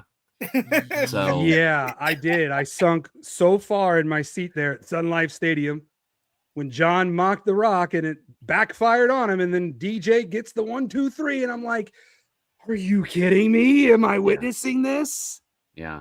But shout out to DJ getting nominated for Best Actor today at the Golden Globes. Give a little shout out to DJ. He deserved it. He did well in that role. He was great. That was a great movie. I still need to watch The Smashing Machine. I've got time since I'm on paternity leave, so that is definitely on my list of things to do before I go back to work. But yeah, fellas, 23 years of John Cena. Now, Jared, you are more towards my age. We can remember. I mean, Peyton, you were born in what, 95? 97. I remember Thugonomics era. I was gonna that's say, where you're going with it. Yeah, I was gonna say I was old enough to be around for that. Okay. So are you guys bummed like me that we did not get the Doctor of Thugonomics on the John Cena farewell tour? Now I know we got Punk Life. Yeah. We got CM Punk paying homage, but I wanted Doctor of Thugonomics John Cena one more time, last time. It is a little weird they didn't give it to us at least once, especially on this back half of the tour, the babyface section of the tour. I feel like he could have done it once, maybe, dissing Logan Paul or something in the build up to that match. I mean, there were definitely spots for it. So yeah, they should have done it at least once. Is there a guy that you wish Cena would have wrestled on the farewell tour that he didn't wrestle? And who is it, Jared? Braun Breaker. Yeah. That would have been a good match. Because you talk about Cena, he's so big on leaving the business better than he found it. And he's so prideful on making sure that the next generation of wrestlers, when he passes the torch to him, that would have been a big match for Braun Breaker versus John Cena. And knowing what we know, John probably would have put over Braun Breaker in that match. Probably. But what about you, Payton? Is there a wrestler that John didn't wrestle that you wish he would have on this farewell tour? I'm a little, if you're going to go off of nostalgia matches, which I feel like was most of the tour, yes, I feel like that's 100%. what everybody wanted. A match with Seth Rollins would have been nice. I feel like they had the makings for it and then didn't do it. I still believe we would have gotten one probably at Madison Square Garden if Seth wouldn't have gotten injured. Yeah, that would have been a good place to have a match like that. But it's funny, if we're going to talk about opponents, I mean, we know now who will face John The Cena. guy I wanted from the beginning of the tour last year. Yeah. It's the last guy. It makes sense, I guess. And right? I know you got other guests, so we won't take up a ton of time here, but where do you guys fit on? I got to be honest with you. I am so tired of seeing all of this Gunther hate going into this match. There's a lot of it. There's a lot of it. And and I'm getting like, oh, Gunther's too old. John's to be wrestling and putting over a new guy. But then you look at these people's profiles and I'm like, these are the same people that were like, oh no, but I wanted to see Edge be in the retirement match. I'm like, what do you like? You're just upset. And I'm going to be straight up honest. I don't think it has anything to do with the fact that they don't like Gunther. It is the fact that they are scared because they know Gunther is the one guy that actually may make John Cena give up in his final match. And it's more about them being terrified than them actually not wanting to see it. And no one can admit it. Very rarely have we ever seen John Cena tap out. I think we've only seen it by Kurt Angle, Chris Jericho, and Chris. It's never been Super Benoit. Cena, though. It's never been Super Cena. So to me, if John Cena taps out to Gunther, I'm going to say this time and time again. I will be very disappointed if that is how John Cena ends his career, by tapping out to Gunther. It's not a visual that I want to see. It's like when the Tennessee Titans went to the Super Bowl and Kevin Dyson's stretching for the end zone and he falls 1 yard short, and the Rams win and the Titans lose. That's what this is going to feel like if John taps out to Gunther. This is where, and I could see, if you're a Cena fan, how that would be heavily disappointing. But where I'm coming from, and I'm trying to tell these people, is the fear of you seeing that in the story of John Cena having to tap into Super Cena one final time. This guy that says never give up and has said it for 20 years, fighting this unbeatable monster who has made a living off of making people give up. You cannot write a better story than that. And I say embrace those emotions. He won't give up. He will not give up. I know Gunther looked in the camera and said, I'm going to make you give up. John will not give up, and I am dying on that hill. Before I let you guys go, Gunther or John Cena, who you got? Gunther. Jared? I've talked myself out of it the other way. I think Cena's going over in his final. My man. That's what I like to hear. I got my next guest lined up. He's patiently pacing around in the background, so I'll get him on here momentarily. You guys want me to bring him on? Here he is. I'll bring him on, ladies and gentlemen. Brock Lesnar Guy. We're live, pal. We are live, pal. Figured I'd make the hot tag from Jared and Payton to you. And these guys want to know, is your favorite match on the John Cena farewell tour? Is it Brock Lesnar destroying Cena at WrestlePalooza? Oh, man.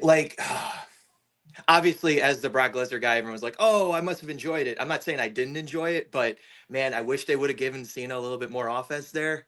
but I mean, that's just me personally. But I mean, it was still like, I know a lot of people kind of like really like to criticize that show. I personally had a lot of fun. I know you were there too, Kyle. I'm sure you had a lot of fun there too. I did. I Even though personally Cena still, lost, I did have fun. yeah, I personally still had a lot of fun, but and not to like complain, because I know like a lot of wrestling fans like to complain about stuff nowadays, but I definitely would have probably booked that Brock Lesnar John Cena match a little bit differently. Yeah, Considering that, like, especially because I was thinking like, hey, maybe like, let's say if John Cena was like in the War Games match, then there would have been like, oh, he could have gotten like his comeuppance and revenge Yep. there, but that was it, and it was kind of like, oh shit, okay, whatever. that's exactly where I was going. That's what I wanted. I wanted Cena in his first ever War Games match, pinning Brock to get the redemption win, and Right. we didn't get it. So, Mike, hang tight real quick. Jared, Payton, before I let you guys go, if John Cena is watching, what would you like to say to the greatest of all time one last time? Jared, you go first. Thanks for your service.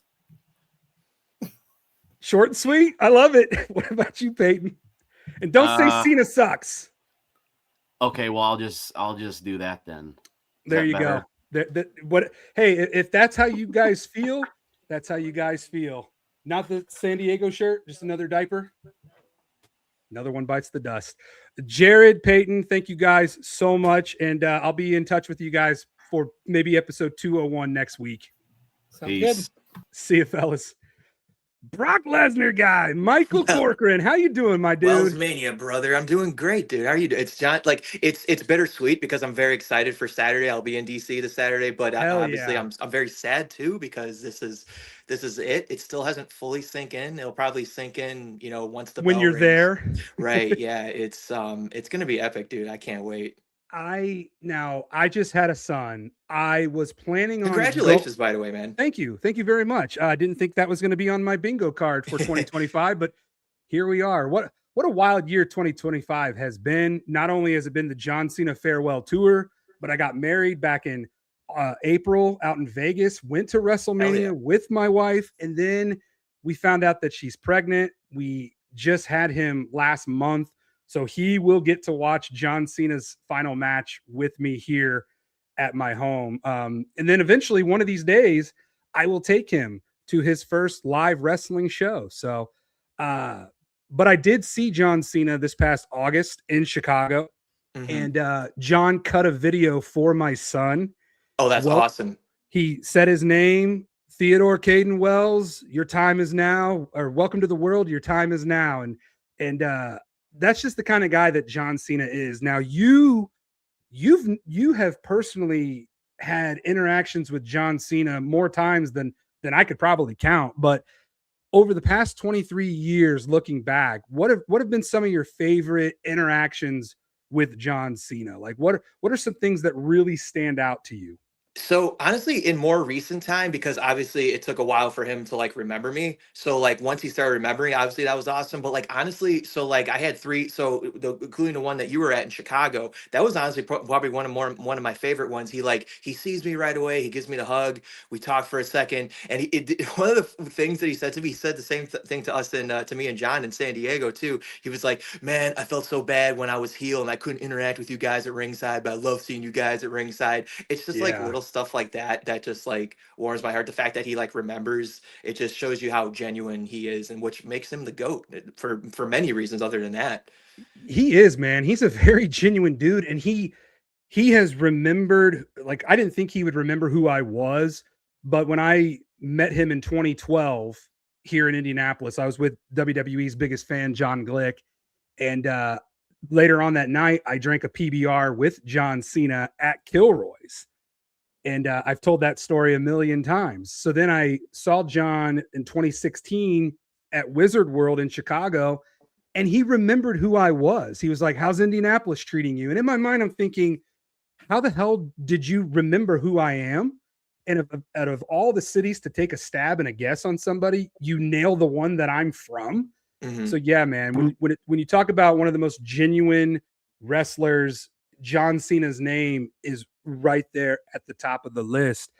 Now, what has been, because you have been to a lot of live shows, and a lot might be an understatement. I've lost count now at this point. Yeah, because you've been a fan for a long time. You've been going to live shows for over 2 decades now. Looking back, what has been your favorite John Cena match that you have attended live in person? Oh boy, that's a tough one. Obviously, I'll say, and I'm not saying this is necessarily my favorite, just being there this year for his Sure. 17th world title win. I have to go back. I counted. So out of the 17, I was there for 7 of them. I think that was I did this like a few weeks ago. I think that was the number. That So is I think, awesome. so as far as like John Cena moments, you might have seen, I did a post earlier when I caught John Cena's hat. I posted a reel about it. So another Yes. story I think I'm going to tell on my Instagram story this week is WrestleMania 25. So obviously the infamous Taker versus Shawn match. So Cena wrestled, I think it was Big Show and Edge in a triple threat match, and I think Cena actually won the title that night. I'm not sure if he went into as champion or if he won, but he came out as champion either way. So after the match, if you remember the race car driver Carl Edwards, I was sitting right behind him at WrestleMania, and then after the match, John Cena came out in the crowd and celebrated with Carl Edwards, and I was like right there in the mix of it. So for me, that was always like a crazy moment that I'll remember. I mean, other than that, it's just like I almost feel like I'm not even prepared for this question because it's like just a scramble over all It's these a years. lot. But just those two, I mean, going back to I know it wasn't a great night for John Cena, but seeing him wrestle CM Punk in Chicago for the WWE Championship, I mean, that was probably one of the greatest matches I've ever witnessed live ever. So in your home city, and you get to Yes. see CM Punk ride off into the crowd, blowing the kiss to Vince McMahon with the WWE title. And you were there. I mean, you literally were right there when that happened. I mean, if you go back and look at the picture, there's Brock Lesnar guy right there in that picture, which I always love when I see you. And you just have a way of finding the camera or the camera finds you. But my dad even points you out now. Like he'll be like, "Hey, there's your buddy Brock Lesnar guy," and I'm like, I know he's gonna find you or you're gonna find him. One of the two things always happen. But dude, I absolutely love that you've been enthralled. You've been a part of so many historic moments in WWE history, and I'm really glad that you are going to be there at John Cena's final match.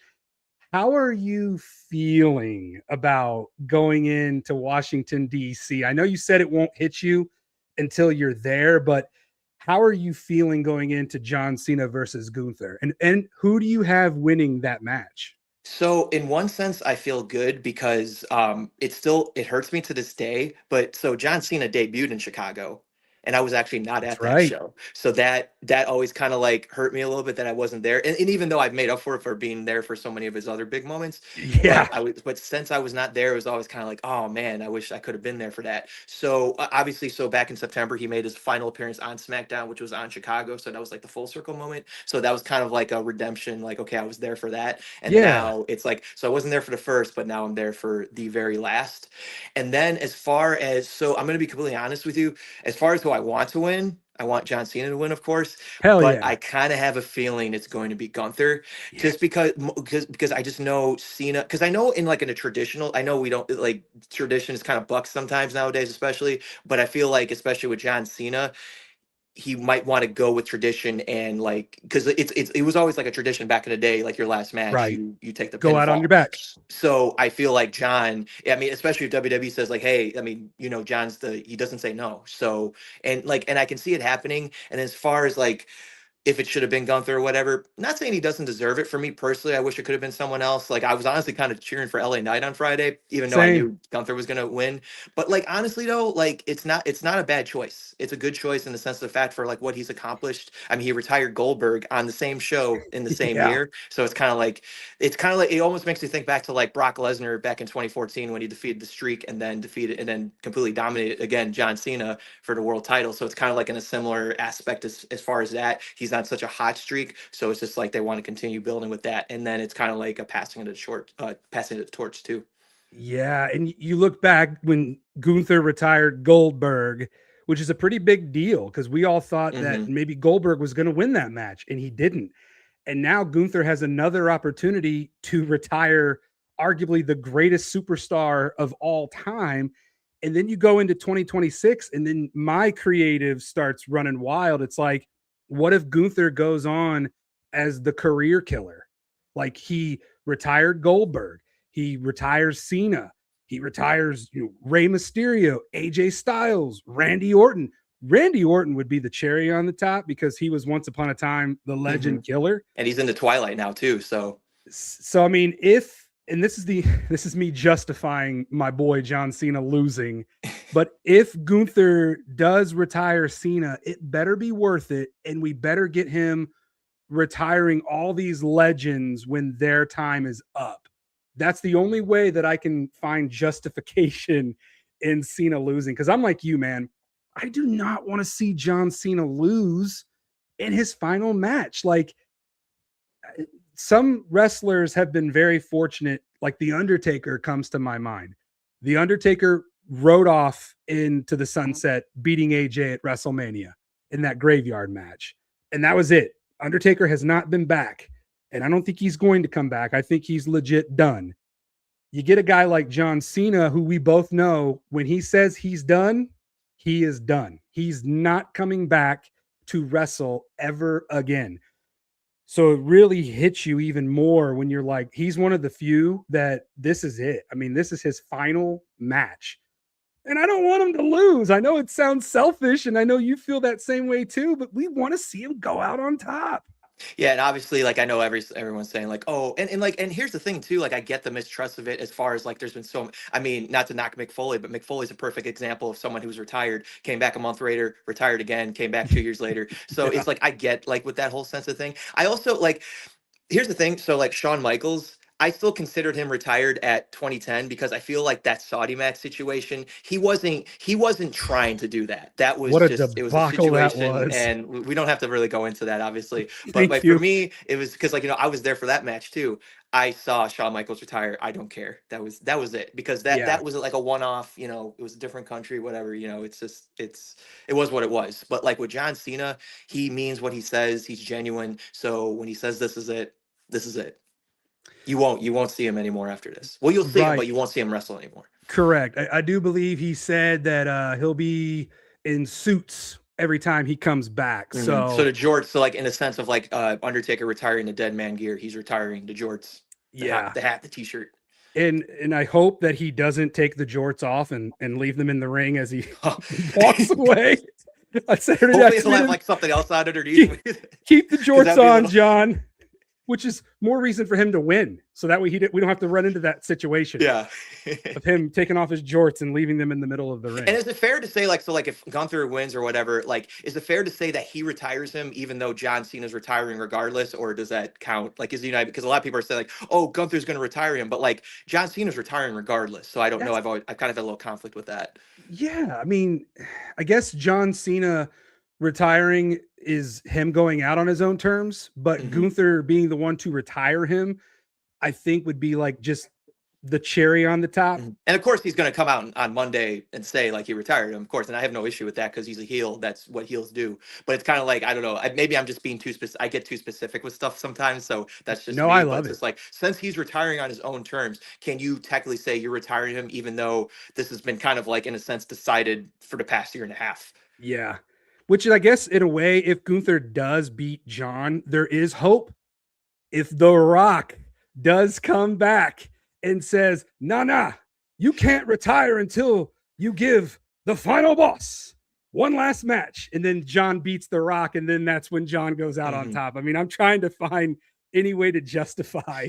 Never say never. Now, if it happens in the same night, I'd be okay with it. But if it like were to spill over into like a WrestleMania situation, I'd be like, I mean, and not that like I necessarily have a problem with it, but it's just like it's been built up too hard that this is the last match. So it's like, you know what I mean? Like I'm going, like I'm making a trip out of this to go see it. So it's just like if they were to tarnish it Saturday, it's kind of like, but like if it were to be the same night, then okay, cool, yeah, go ahead and do that. And I don't know, like I almost feel like it would be kind of unfair to Gunther too, just because he won the last times now tournament, which means you wrestle his last match. So then that kind of like takes away from it. So, I mean, obviously there's weird variables that come along with it, but personally, I'll take it. Yeah.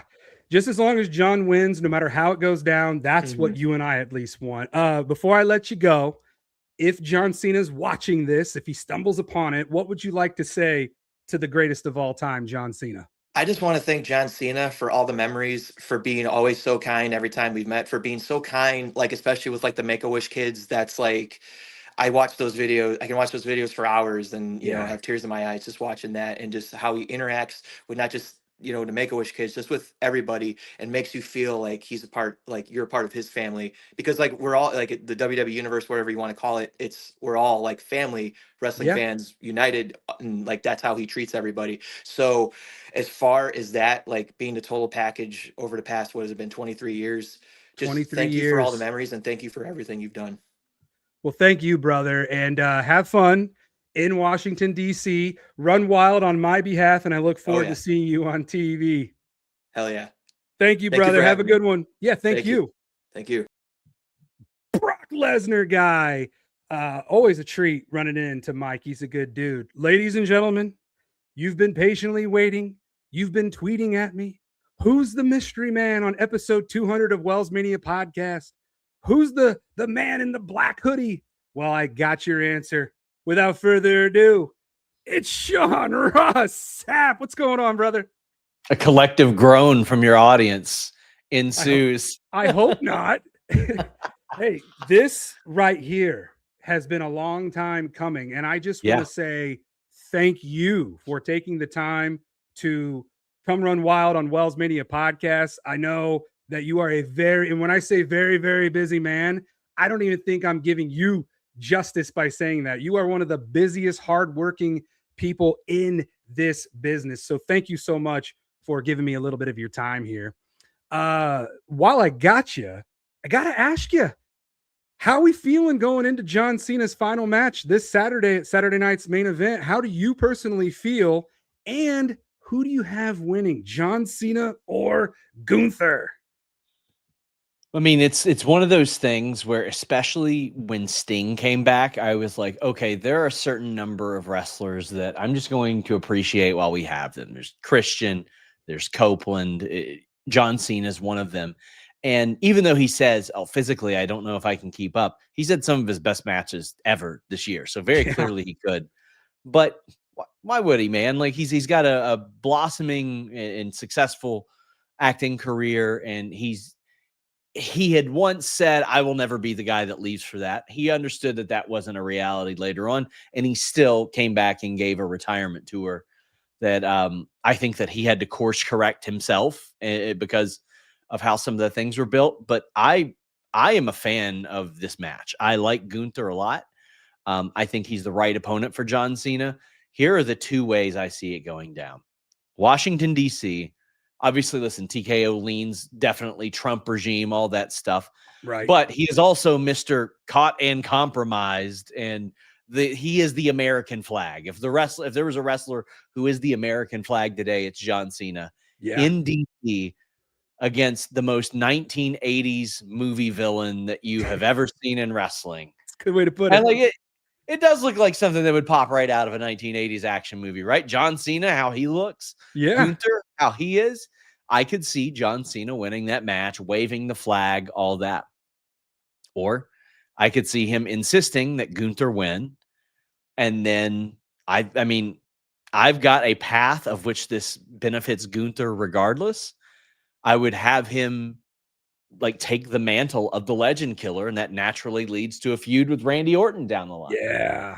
I would have random people. I'd be like, Stevie Richards, how bad do you want on TV? You want your last match? Gunther, he'll beat you on a SmackDown. There you go. Like, Honky Tonk Man, can you take one chop?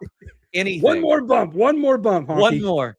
But even if he loses, I could see Gunther being like, feeling inadequate because of that and going to prove that that's what he is. I think there's creative satisfaction for both, but I think John Cena is going to win. That's how I feel. I think they looked and they saw Sting win his last match and they go, oh, that was pretty cool. We could probably do that too. I hope you're right, because I have been a John Cena fan literally since day one. And I don't know how I'm going to feel if John does tap out to Gunther. Like, I compared it to when my Tennessee Titans came up 1 yard short in the Super Bowl and got beat by the Rams. That was some heartbreak that I still to this day feel, because My Titans have never been back to the Super Bowl. So like you said, embracing the moments while we have them. And I just really hope that John does go out on top. But I do like your idea, and I've said this on WellsMania Podcast. If Gunther does win, he needs to then go and retire Rey Mysterio, AJ Styles, Stevie Richards, Honky Tonk Man, and the cherry on top, Randy Orton, the legend killer. You get the career killer versus the legend killer. That's the only justification that I can come up with for Gunther to beat John Cena. Now I know I'm incredibly biased, Sean, when I say Sure. I'm like, I don't want John Cena to ever lose. I want him to win every match, but I know that hasn't been the realistic. John's lost a lot of times, but he's obviously won a lot of times too. But when you look back on the John Cena farewell tour, what has been your favorite match that John has had in 2025? So my favorite was the Cody match. I know there were a lot of people that liked the AJ match more, and I completely understand it. To me, that was more of an homage to everybody that helped them in their careers. Yeah. And I will say, man, is it tough to overcome the type of match that they had years ago. And I like that they paid homage to that match by not leaving the ring the same way they didn't leave the ring the first time. At the But Rumble. one of the reasons I like the Cody match so much is because that WrestleMania match sucked so bad. And there were people that were like, man, terrible chemistry. And as it turns out, no, it was just terrible circumstances. And then they went out and they had one of the best matches I've seen all year, and did things that I did not think that John Cena would be doing in 2025. That one's the favorite to me. It was a true passing of the torch moment to Cody Rhodes. I'm right there with you. Cody versus Cena at SummerSlam, the best match on the farewell tour. That visual of Cena coming up the Cody Vader. That visual right there is still one of the coolest moments of the year. And I agree with you, man. I was there at WrestleMania 41. Even though the match didn't live up to the hype, still seeing John win number 17 and being a part of that made up for the lackluster match. But boy, did those guys redeem themselves at SummerSlam for sure. Yeah. Now, looking back at John Cena's 23-year career, what is Sean Ross Sapp's all-time favorite John Cena match? Ooh. I mean, listen, the Cody one's up there. Like it's sitting there at like 1 or 2 for me. Wow. But for the sake of like just switching it up, man. For the sake of switching it up, Punk at Money in the Bank is a very, very easy one to go with. I think the I Quit match with JBL was incredibly underrated. Like, yeah, it's one of the best I Quit matches ever. But if John Cena, Shawn Michaels, Raw in London, where they went like 50 plus minutes. Because, buddy, that was an era where we were not getting matches like that in WWE, and especially not on WWE Raw. Like, it just wasn't happening. And they're like, oh, okay, well, we're going to start this match. And I was like, this is awful early for this match to be happening. Right. And they just go, and it goes almost an hour. And I was like, oh, okay. That's honestly what tipped for me, because I was a little bit sick of John Cena at that time. And I was like, oh, no, he can actually go. He can actually go out and have these types of matches. And it was just a perfect match to me. Yeah, because when you think about John wrestling that long of a match, and actually against arguably one of the greatest wrestlers of all time, Shawn Michaels, Cena held his own, and he looked damn good in that match. And that was actually the first time that I got to see John Cena that year wrestle live, was at WrestleMania in Detroit, when Shawn and John went one-on-one, and John beat Shawn, and I got booed out of the building. Because I used to cosplay as John Cena when I didn't have the beard and I was a little bit more jacked. But that's what happens when you get older. You start showing your age, getting closer to 40. But yeah, man, that was a really cool feud and underrated rivalry, John Cena versus Shawn Michaels. Who would you consider is John Cena's greatest rival? Ooh,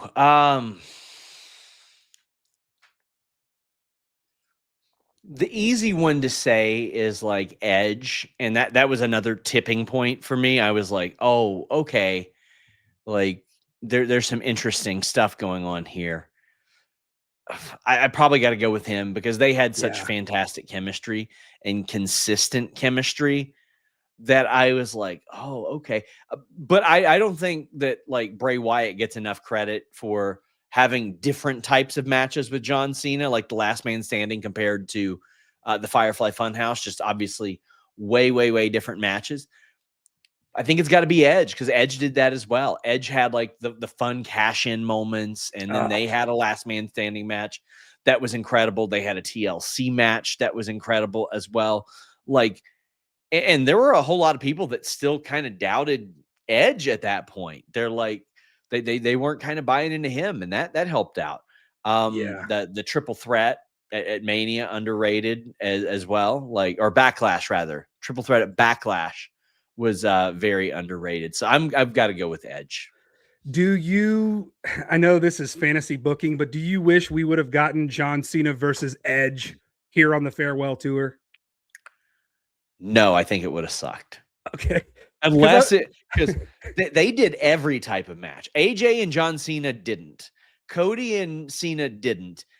To me, Edge and John Cena had every kind of match that they could have, and it wasn't as good.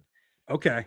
Same with like CM Punk this year. Like, I'm glad they did it, but like I'm glad that it happened. But compared to Money in the Bank, like 14 years ago, like what could they have done? You know, like it just wasn't that. Brock Lesnar, like we've seen them already do that thing way better. I don't need to see it again less good.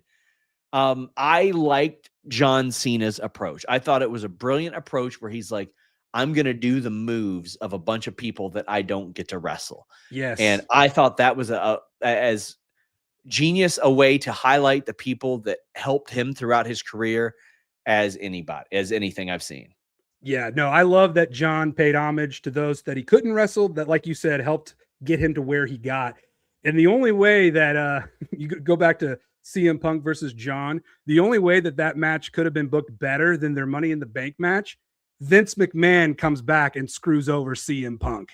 That's the only way that could have been better than what they did in Chicago. But that's some fantasy booking right there. Yeah, I wouldn't. I mean, I don't even think he'll be there this weekend. I really don't. I'm wondering because obviously you and I, we see it all. We see all the dirt sheets. You see a lot more than I do probably. But man, there are so many people saying, you know, Donald Trump will be there at John Cena's final match. Vince McMahon will be there at John Cena's final match.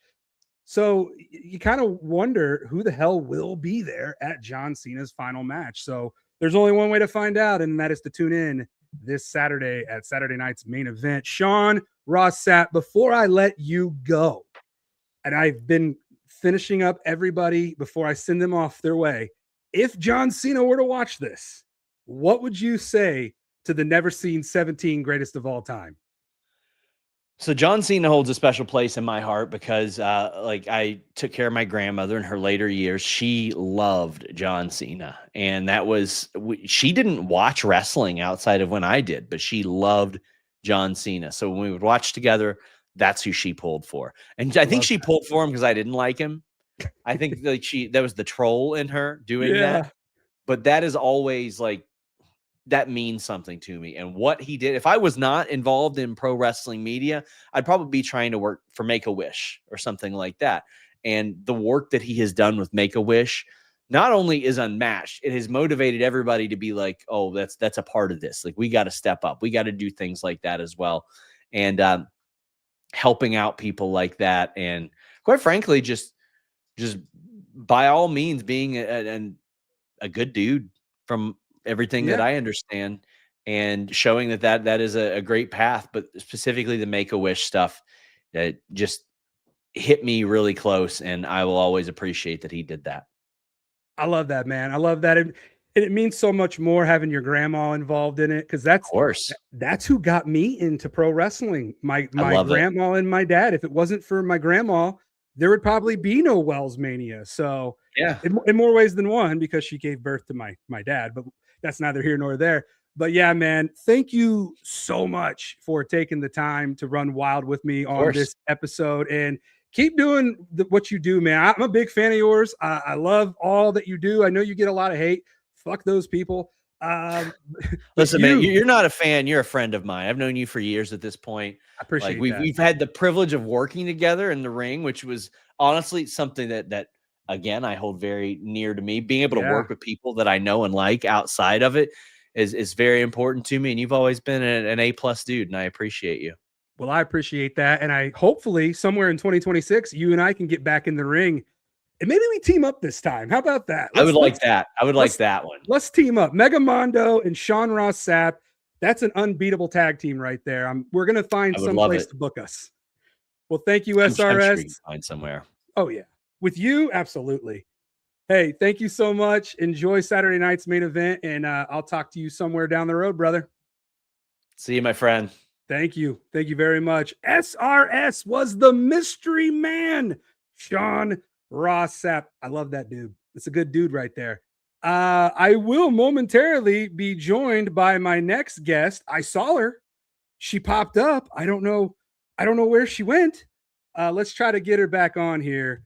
But in the meantime, this has been one of the best episodes of WellsMania of all time. And I'm just very appreciative of everybody who has taken the time to come on and run wild with me. Hearing everybody's stories about John Cena and how much of an impact he has made on their lives, it's just incredible. And how genuine of a guy John Cena is. And I love it.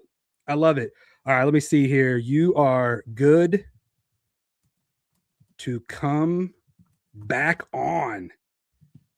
All right, let's see if she's backstage. She will be joining us momentarily. And when you think about, and Sean brought up a great point, when you think about John Cena outside the squared circle, all of the Make-A-Wish that John Cena has granted, he's the number one Make-A-Wish granter out of any other human being on this planet. And it's not even close. So the fact that John Cena is just such a genuine dude, and he's so good. He's so good to people. And speaking of so good to people, she's now ready. Running wild with me. Hey, Knight Girl. Yeah. I know. I'm so good. I accidentally crashed your interview with Sean. I don't know if you saw me. I was like, oh my God, I'm so sorry. You are okay because you were backstage. I was. So you could have hung out back there. And, I so could have. But something really cool about StreamYard is when I do invite people, they come on and they go backstage first so I can see who pops up, and then you can see what I'm talking about in real time. So you got to see a part of the Sean Ross Sapp interview. He was the mystery man for this episode. I know I found out the mystery man. You're wearing a black hoodie over there. You were not the mystery man. No, I wasn't. That is actually so funny. I unintentionally saw that. And here's my thing. I don't know if this will make the final cut. I mentally was like, I don't remember Sean's name being on the list of people that were, the great creator list that was supposed to be on today. And I was like, maybe he wasn't. I just skipped over it. But that's really funny. Surprise. Yeah. Yay. When I was coming up with the idea for this episode 200, I wanted to make it feel like a big deal. I wanted it to make it feel special. And of course, the week going into John Cena's final match, I thought, how cool would it be if I just reached out to a bunch of wrestling content creators and podcast hosts and just good, genuine people to come share the moment with me. And you actually beat me to the punch because you had messaged me a week prior to my idea, and you're like, hey, WellsMania, I know it's been a while. I'd love to come, run wild back on WellsMania Podcast. And I said, Bri, great timing. I'd love to have you on for the episode 200, paying homage to John Cena, because I know how big everyone knows you as the LA Knight Girl, but I know how big John Cena means to you. So why don't you tell everybody out there watching just how big of an impact John Cena has made on your life? Oh my God, I'm gonna try not to get emotional. This is a hard You week. can. Listen, if you want to cry, you cry. I know, I cry a lot. Well, John Cena, I mean, there would be no LA Knight Girl. There would be no WWE in my life without John Cena. He got me into this sport. He's the one, like, love at first sight that I fell in love with and that I resonated with, that I saw myself in. So this entire retirement tour, it's not even just for me now. It's for the little 9-year-old that fell in love with him. That's so special. it's so special and it's so emotional, and y'all can make fun of me for crying, but you're not gonna get anything from me making fun of you. Hell no, I love it. I love you.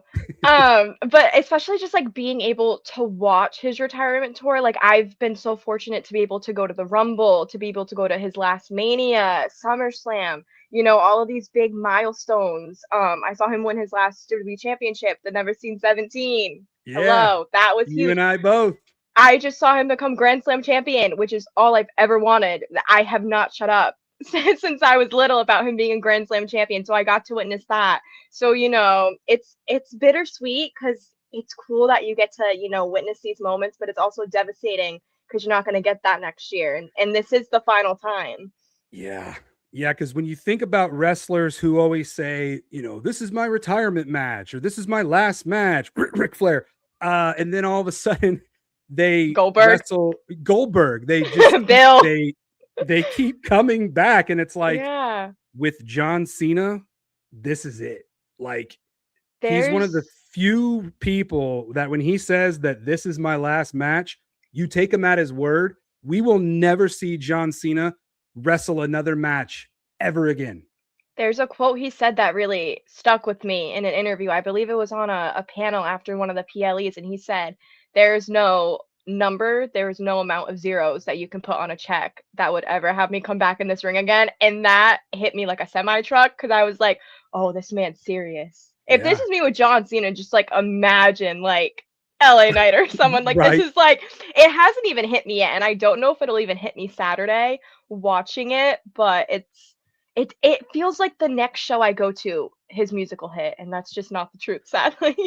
Yeah, and when he popped up on our screens unexpectedly last year at Money in the Bank, we were not expecting to see John Cena, and he comes out in this shirt, and then he drops the bombshell saying that 2025 will be my last year and I will be retiring, and WrestleMania in Vegas will be my last WrestleMania. Before I could even say anything to my wife, she looks at me and she goes, we will be there.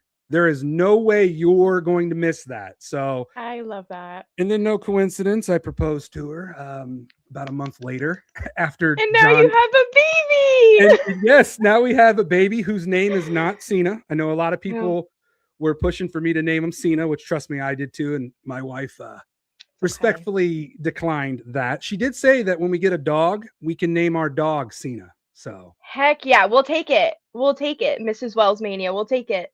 Take whatever we can get. Now, something really cool did happen to me involving my son, and you saw the video when I went to Chicago, and John did an introductory video welcoming my son, Theodore Caden Wells, to the world. His time is now. And this goes back to what I was saying about how genuine of a dude John Cena is.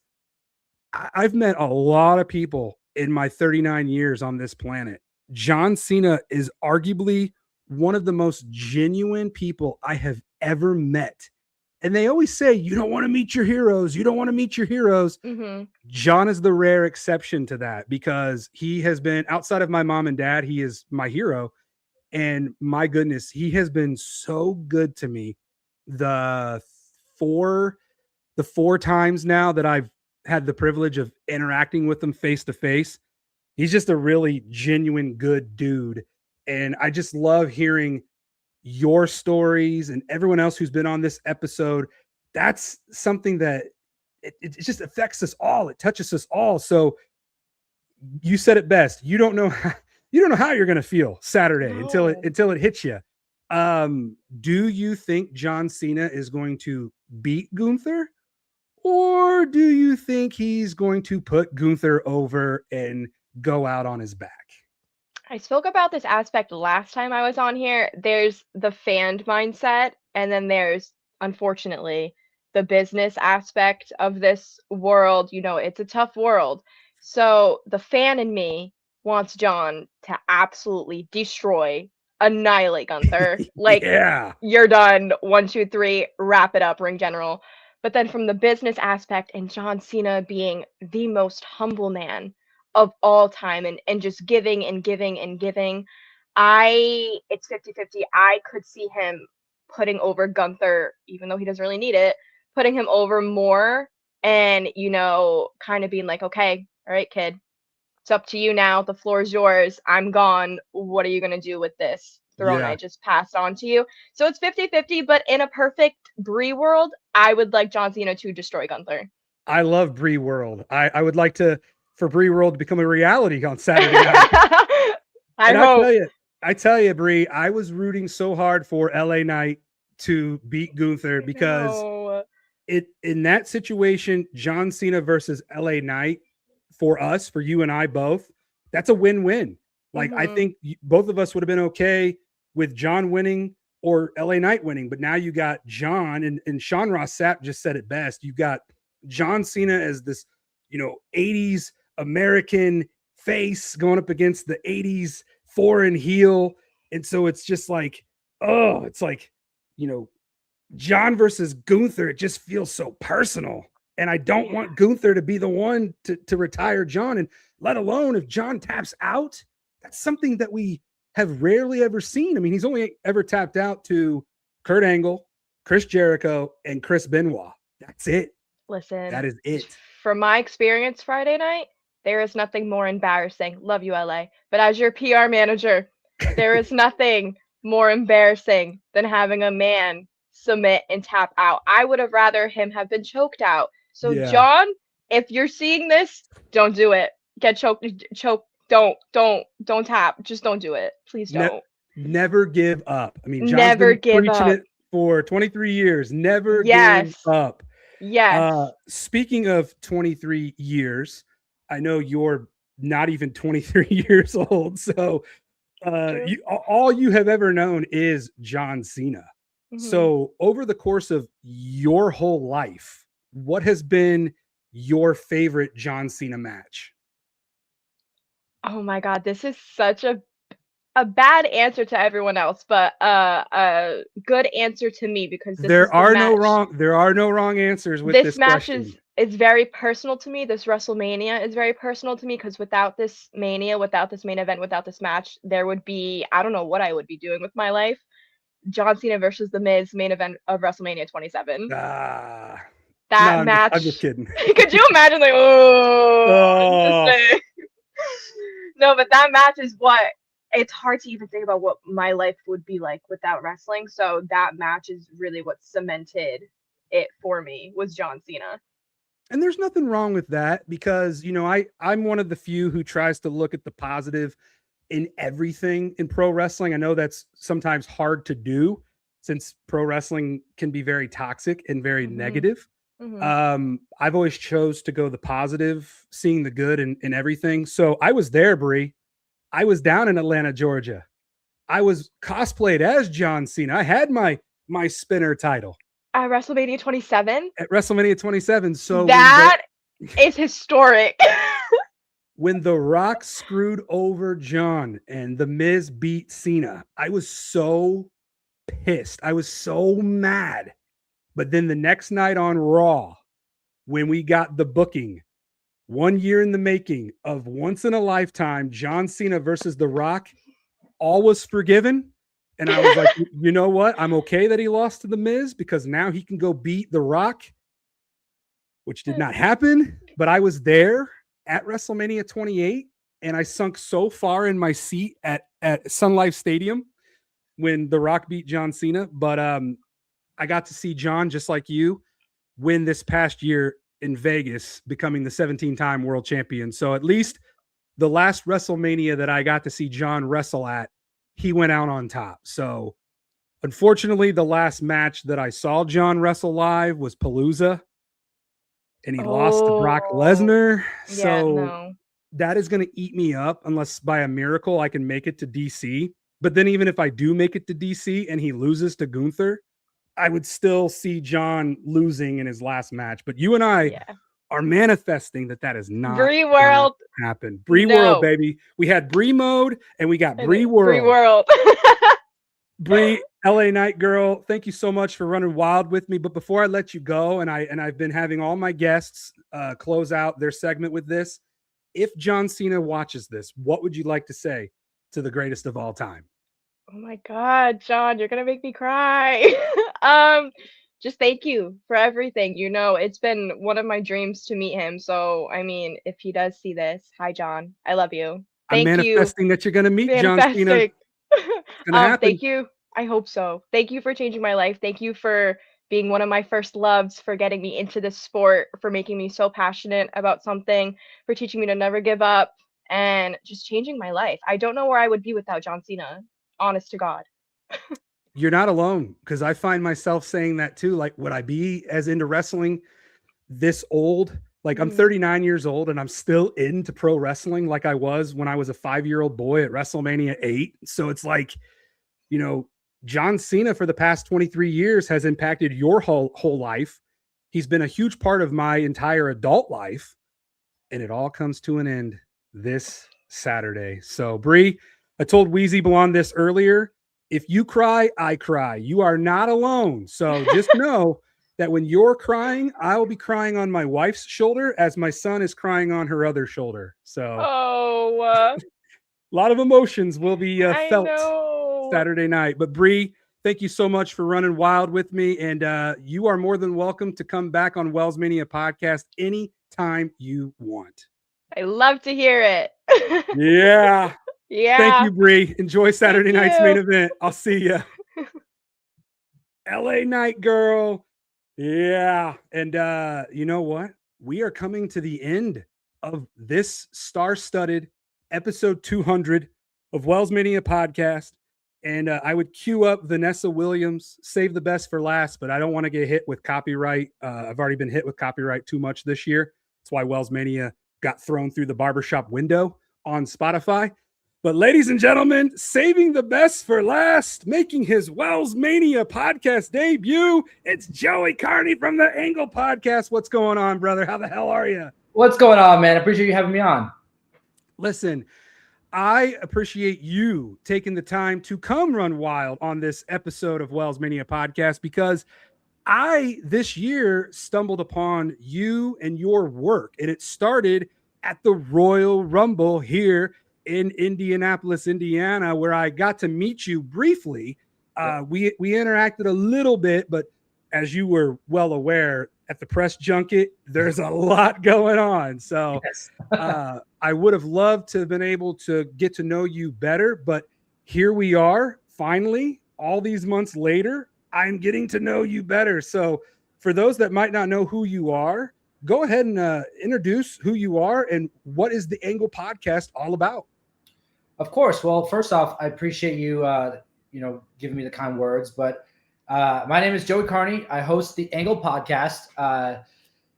Been podcasting now for like 5 years or so, maybe a little less than that. But it's really transformed from so much more outside of being a podcast. I make short form content, and I feel like this year in particular, I've become like the John Cena guy. Like, that's like, if you look at my content, it's just John Cena. Like. And it's not all the time. It's just like I create what I'm most passionate about.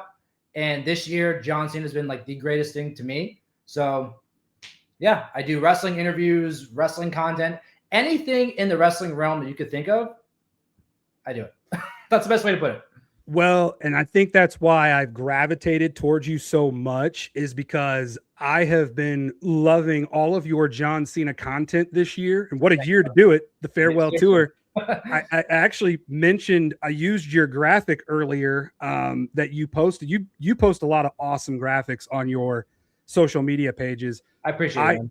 You're very welcome. And I think I butchered this trying to read it because I got confused earlier talking to Cydney from Tag Team Twinning, but I was reading this one right here. Yes, you did a good job breaking down the wins and the losses, and then there's no contest. And I stumbled and said, "Wait, did John Cena faced Cody Rhodes 3 times this year?" That's where my mind has escaped myself.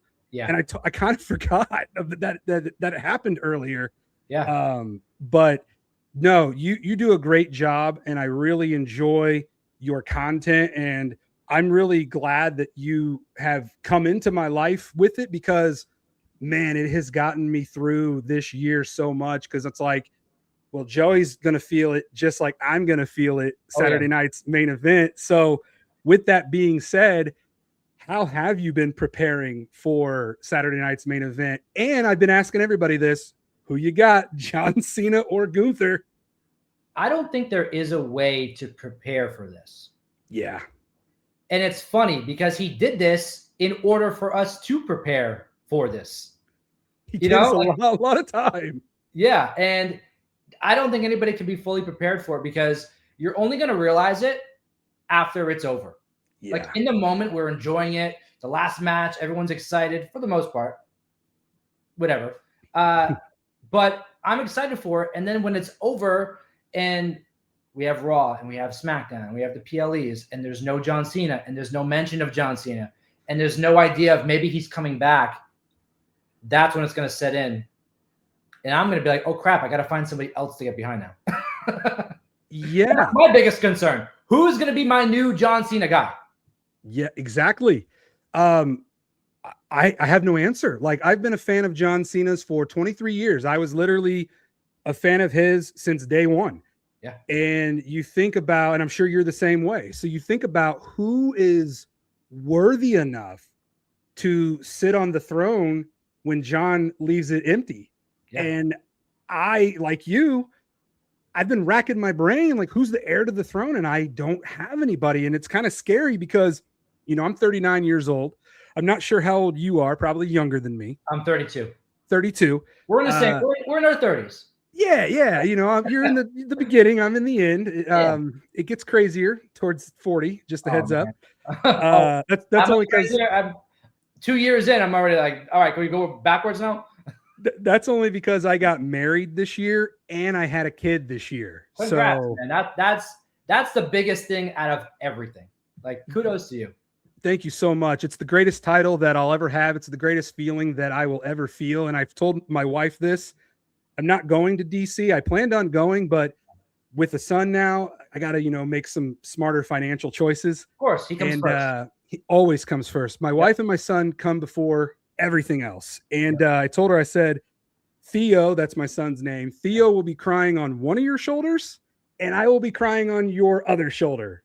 Yeah. So what a moment that's going to be watching John Cena's final match. I love seeing your content, by the way. I didn't even get to say this before. Let me backtrack a little bit.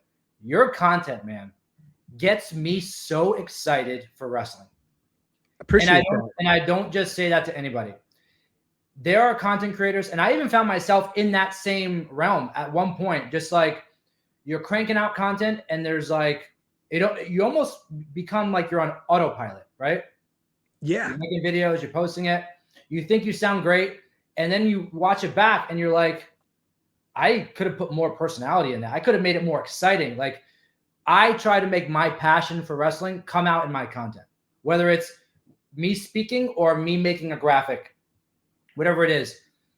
I'm scrolling through and everyone it's no shame to anybody else, but like, everyone starts to blend at some point, right? Same type of content, same topics. And then WellsMania pops up and it's energetic and I'm like excited to watch. And then I see your videos with your wife and your son. And then I'm like pulling on the heartstrings and I'm like, I want to have that. I want to do that. And it's just the coolest thing to see. So kudos to you for your content, but also like somehow including your son and your wife into John Cena content. Like no one's doing that. And that to me is like the coolest thing and what it really is all about. No, that means everything to me because you're probably well aware of this. Very rarely do we have people like you that just said what you said. And like we need more of that. We need more people, you know, uplifting one another and saying thank you for what you do and appreciating the work that you do, because that's how I felt with you. It's how I feel with you. Like I said, I'm so glad that you came into my life at the beginning of this year. You've made the tour that much more exciting, like seeing your content, seeing your graphics, and knowing that, you know what, I'm not alone. Yeah. Heading into John Cena's final match, win or lose, it's going to be emotional. But knowing that Joey's on board with it and everybody else who's been on this episode, we are all united. And there's one man who has united all of us. Yeah. And that is John Cena. So I really appreciate you saying that. Because there are some times, by the way. Yeah. After he retires, what you've seen on my social media is just the beginning of it. I'm just putting that out there. After he's done, there's something else coming with my stuff. So that's a good tease right there. I was listening. If you like the John Cena content, if you like what I'm doing, we haven't even. What did Paul Heyman say about the bloodline? We're not even in what inning? This is just we're not even at the starting line yet.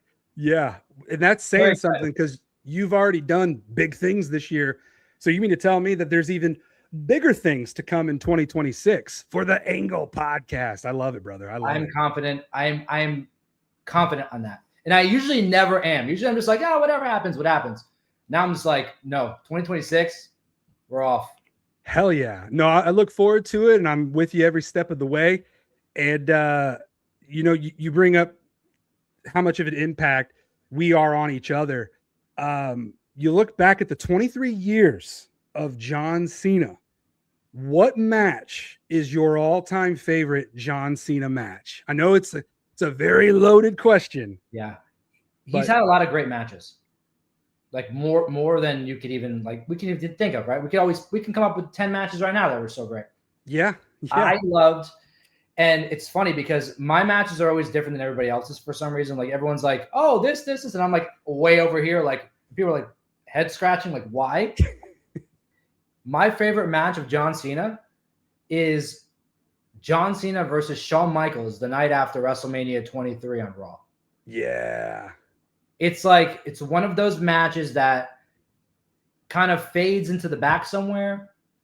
His story with Shawn Michaels, there really wasn't that much of a story. If you think about it, it was just like kind of put together. Like he didn't win the Royal Rumble. Shawn Michaels didn't win the Royal Rumble, but he still got John Cena at WrestleMania. And there really was, they won the tag team titles and then they didn't, it was over. It was not that great of a story, but the match itself was just amazing. And that was a long match for John Cena to have. And Sean Ross Sapp actually brought that up earlier. It's it's a very underrated match that a lot of people tend to forget about. So I'm glad you brought it back up because that is one of the best matches that John Cena has ever had in his career. Was that? And I have a fun match. fact about that match too. I'll go. I love fun facts. You probably have already heard it. So I think last year I got the opportunity to interview Jonathan Coachman. Oh, cool. He brought up this match. We were talking about John Cena's retirement tour then, and he had brought it up, and he said that John was so hungover from the night of WrestleMania that sitting ringside, you could smell the stench of the alcohol coming off of John Cena in that Raw match with Shawn Michaels. Wow. That he was just so like he didn't actually know that match was happening until that day of Raw. So that probably explains why he wasn't prepared for it. Exactly. And went out and drinking the night before. Exactly. So he's like, you got to get ready. And I thought that was just like such a wild, like he's one of the boys. Yeah. And I was at that WrestleMania at Ford Field when Cena beat Shawn. Weren't you at? That's I've only been to 5. I've only been to 5. This one right here, WrestleMania 8. That was my first WrestleMania, 92 here in Indianapolis. WrestleMania 23, Ford Field, WrestleMania 27, Atlanta, Georgia, 28, Miami, and then most recently this year out in Las Vegas. Dude, what a blessing. How great.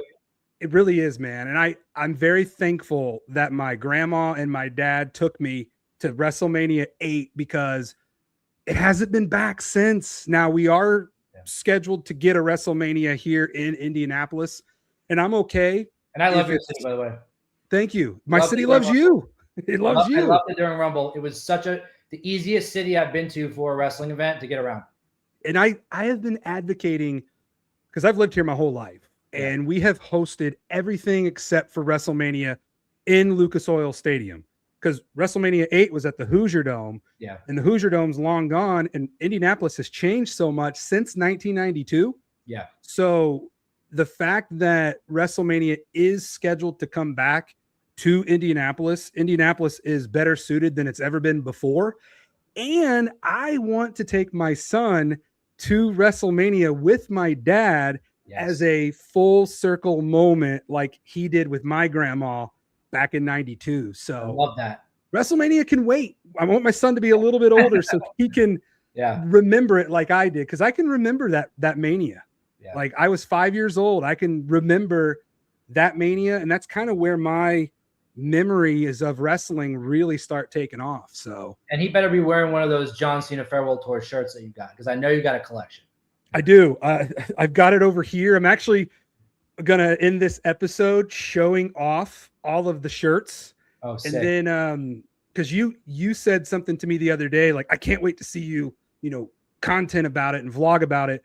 I've got something in the works where I'm gonna try to wear it's gonna take a while because there's 37 shirts I got over here, I think, and I'm still waiting for San Diego. I think mine came today, actually, my San Diego. Mine is supposed to be here today too. I told my wife to barge in like the Kool-Aid man and just throw it at me. But I'm still waiting for the San Diego one, and I'm still waiting for DC. So I got time. But on this episode, I'm going to showcase all the shirts. And I was going to do it at the beginning, but I'm in my son's room. Yeah. My wife gave me this corner. So she goes, I'll give you the corner, but that's all you're getting. The rest is for Theo. And I'm like, thank you for giving me a space. I'll take the corner. Yeah, of course. It's the sacrifices you make when you become a dad. You're like, okay, my son, he can have the room as long as yeah, exactly. Yeah. But looking back this year on the farewell tour, Joey, what would you say is your favorite match that John Cena has had? John Cena versus Dominic Mysterio, IC title, Boston. Yeah, that was a good one. That whole leg of the tour from Boston to San Diego was my favorite part of the entire thing. It felt like it was the most exciting. I felt like the promos, the matches were like the Cena that I grew up watching. Yeah. Like I forgot that he was retiring. That's like, it was fun. You got lost in the moment, and that is the magic of a John Cena match, is you get so invested in it. Yep. And then when he became the new Intercontinental Champion and finally becoming a Grand Slam champion after 23 years, it had a feel-good moment to it. And then I'm sure you felt it like I did. Even though I picked John to beat Dom, I knew that John was going to drop the title back to Dom. And how it happened, I thought maybe it would be in the last match. Whoever wins the tournament would ultimately become the Intercontinental Champion.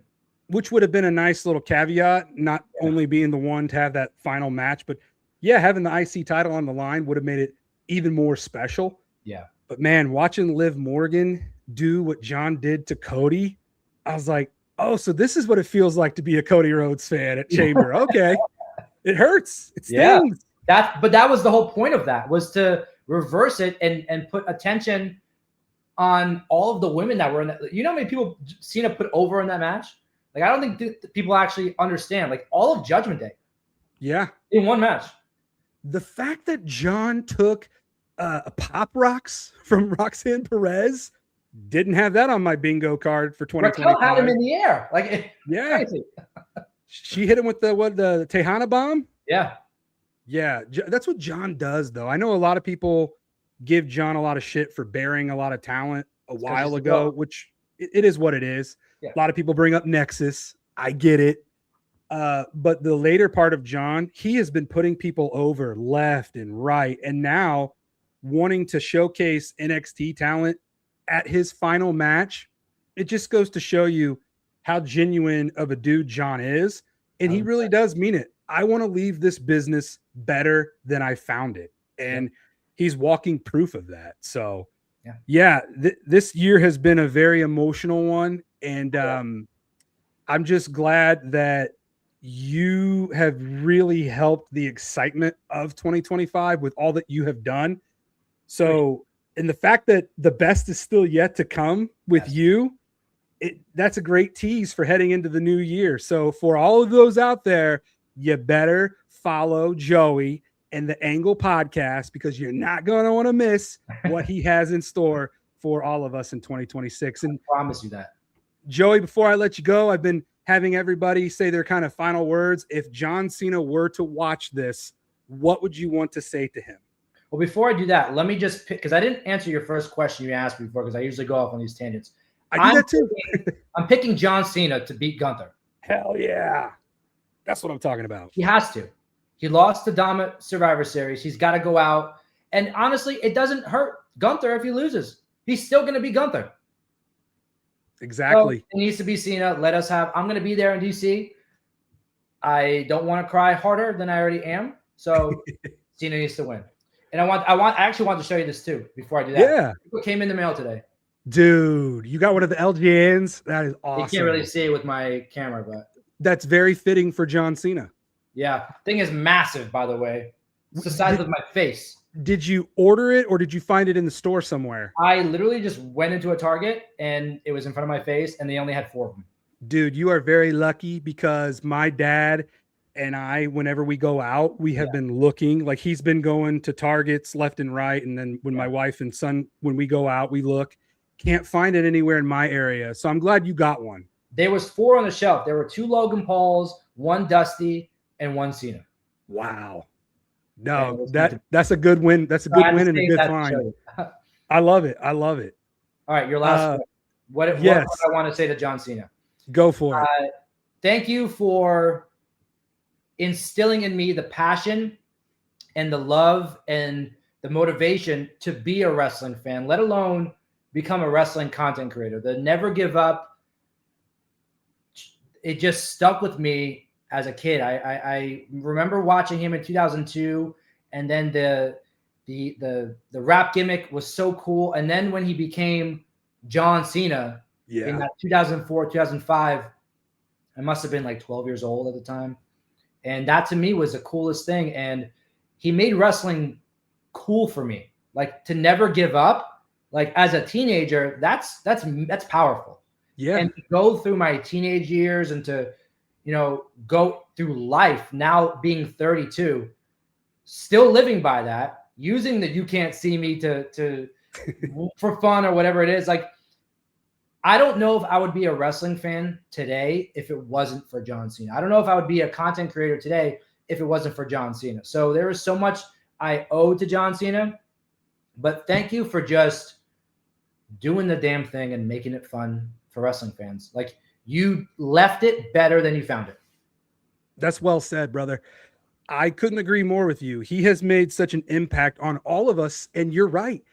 Would there be the Angle Podcast? Would there be a Sean Ross Sapp? Would there be a WellsMania? Would there be a Brock Lesnar guy? I mean, you think about everybody who has shared their stories on this episode, and who knows where all of us would be if it wasn't for John Cena.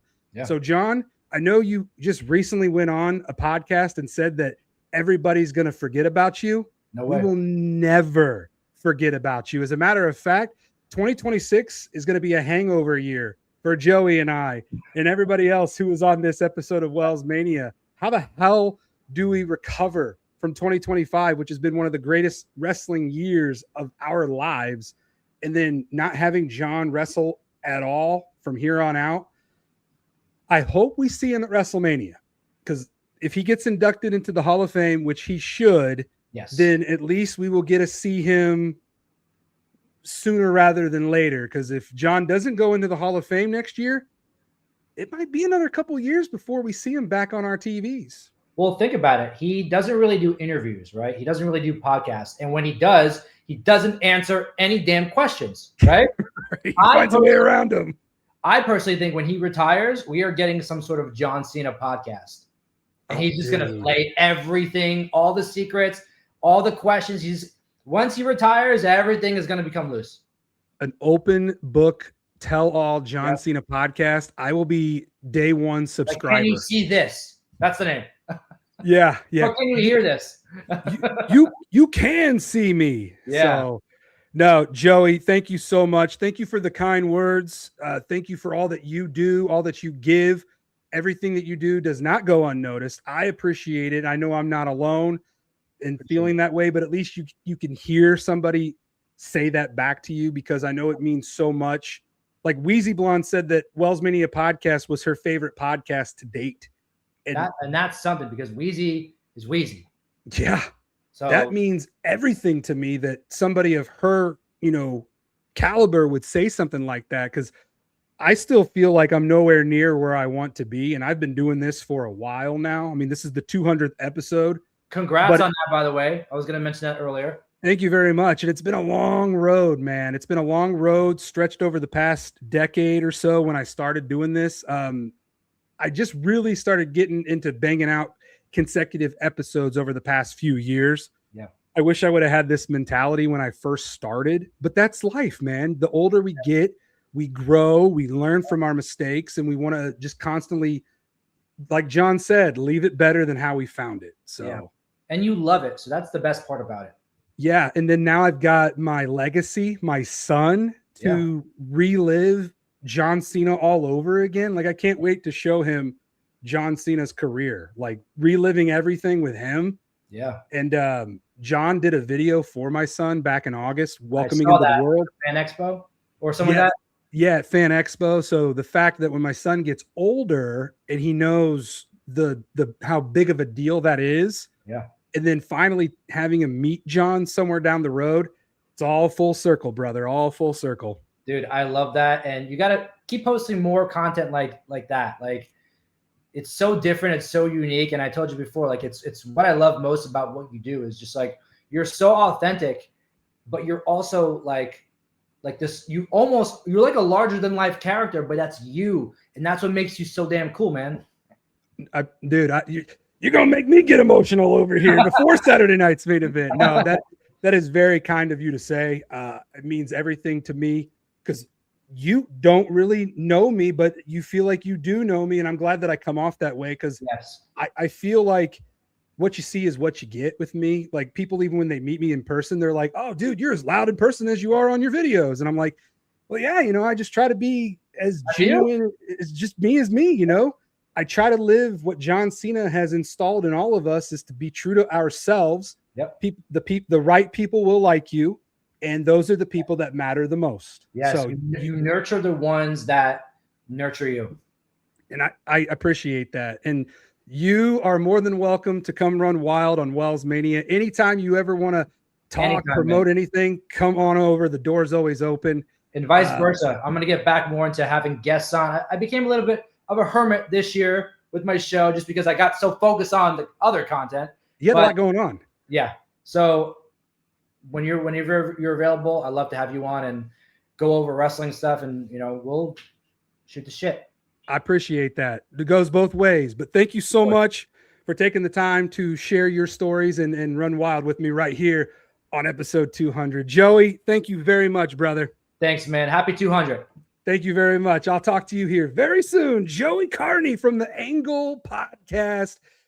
Ladies and gentlemen, this has been arguably my favorite episode of WellsMania Podcast that I have ever done. And it's because of guys like Joey Karni, like the kind words that he just said to me. Like, I'm doing my best to compose myself, because I don't get told that very often, if at all. I mean, very rarely does somebody say something very kind like that. So Joey, thank you again. It means everything to me, brother. My voice is barely hanging on, but I do want to run through the list and just thank everybody Cydney from Tag Team Twinning, Aidanachong, Pluggo and JPJ from Between Two Beards, wheezyblonde, Stone Payne Productions, WWE Human Encyclopedia Jared Giles, Brock Lesnar Guy, the Mystery Man Sean Ross Sapp, Bri L.A. Knight Girl, yeah, and Joey Karni from the Angle Podcast. That is one of the coolest things I have ever done on this episode in WellsMania Podcast history, is having so many people who are so passionate about pro wrestling and John Cena. So John Cena, if by chance you do see this episode, thank you for everything. You have been, outside of my mom and dad, the biggest inspiration in my life for the past 23 years. You have impacted me in being the best version of me that I could be. You have inspired me in more ways than one. Thank you for drinking a PBR with me back in 2012, which led to me telling the I once drank a PBR with John Cena story. Thank you for remembering me when I met you or when I saw you in 2016. Thank you for doing a shout out video and welcoming my son to the world. He is going to be a second generation John Cena fan. So I'm really excited to have him watch all of your matches and just educate him on the man, the GOAT, the legend that you are. So thank you so much, John Cena, for everything that you have ever done for me over the past 23 years. You will be missed. You will be missed. You will never be forgotten. So for you to feel that way, I'm sorry that you feel that way, but you are going to be talked about so much. People are going to remember you and bring you up in conversations for the rest of our lives. And I know I'm going to be one of them. So when in doubt, WellsMania has your back then, now, forever. And before I wrap up this podcast, I do want to showcase. Oh man, this is going to be, how am I going to do this? I don't really have a lot of room over here, but a lot of you have been asking me if you can see my John Cena t-shirt, farewell t-shirt collection. So we're going to kick things off here with the Los Angeles John Cena t-shirt from the beginning of the year. Got the Dodgers inspired John Cena. Look, it even has 16 time on there. We know that number will change as we get closer to Vegas. So let's see. Let's just hang some of these up out of the way. Now, this one, I was here for this. This is the Indianapolis Royal Rumble John Cena. It's the only time that WellsMania will ever wear Colts inspired colors. John Cena, you're the only person that can get me to do that. Well, maybe my wife and my wife's grandma, but very few people could get me to sport the Colts colors. So we got that shirt. And then we're heading up to Canada for the Elimination Chamber shirt here, where John Cena turned heel in Toronto. So this is a pretty epic shirt right here, the heel turn. I've got so many John Cena shirts. Like, my bank account has been saying, you can't see me. The infamous Brussels, when he pointed out at that kid. So the Germany shirt right here. When you think about the John Cena farewell tour, and you think about, and plus I'm wearing the shirt that kicked it all off. So I'm wearing the red shirt here. We got the Glasgow shirt right here, John Cena farewell tour. The international shirts are running wild. This one's really cool. I really like this one. The London got the Queen's Guard right there. It's just a really well-designed shirt. And we're just getting started. We are now in Vegas. This might be my favorite John Cena shirt. I wore this shirt the night that he won number 17. So it means so much to me on a personal level. And it's just a really well-made, well-done, well-designed shirt. The John Cena Las Vegas, where he won number 17. And then this is a little bonus right here. His celebratory 17-time championship t-shirt. I felt like this was a must. I know WWE has cranked out a lot of John Cena shirts this year. I have not bought like the Pro Sphere, not really into Pro Sphere, but I couldn't pass up on that one. This one's really cool, paying homage to the 90s Dallas Mavericks when John went down to Dallas. You got the cowboy hat right there. So it's another really cool shirt. My best friend in the whole wide world is a Ohio State Buckeyes fan. So we got a little Buckeyes colors here for his last time in Dayton, Ohio. Pretty cool color scheme there. Very rare color scheme for John. I went to Backlash where I got to watch John Cena beat Randy Orton. So another shirt that I wore at a match where I got to see John wrestle live. This is the third time this year that I saw John wrestle live at Backlash. And by the way, Pappy's Smokehouse, that barbecue, some of the best barbecue that I have ever had. Shout out to Pappy's Smokehouse in St. Louis. And how about this? Back-to-back orange shirts. We got the creamsicle. This is the Tampa Last Time Is Now John Cena t-shirt. Shout out to the old creamsicle Buccaneers. Free their current color scheme. Told you I'm kind of running out of room here, so let's make it a mess, but it's worth it. It's worth it showing you all this. How about this right here? How many Tennessee Vols fans in the house? John Cena's Knoxville, Tennessee, old smoky what do they chant? Smoky Mountains, Rocky Top. Thank you. Rocky Top, USA. Struggling there.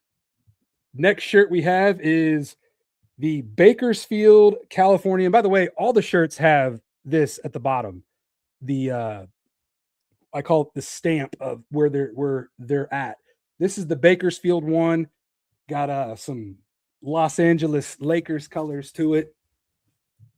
Speaking of Los Angeles, this one is Rams inspired, the Los Angeles Rams when John Cena went back to Los Angeles.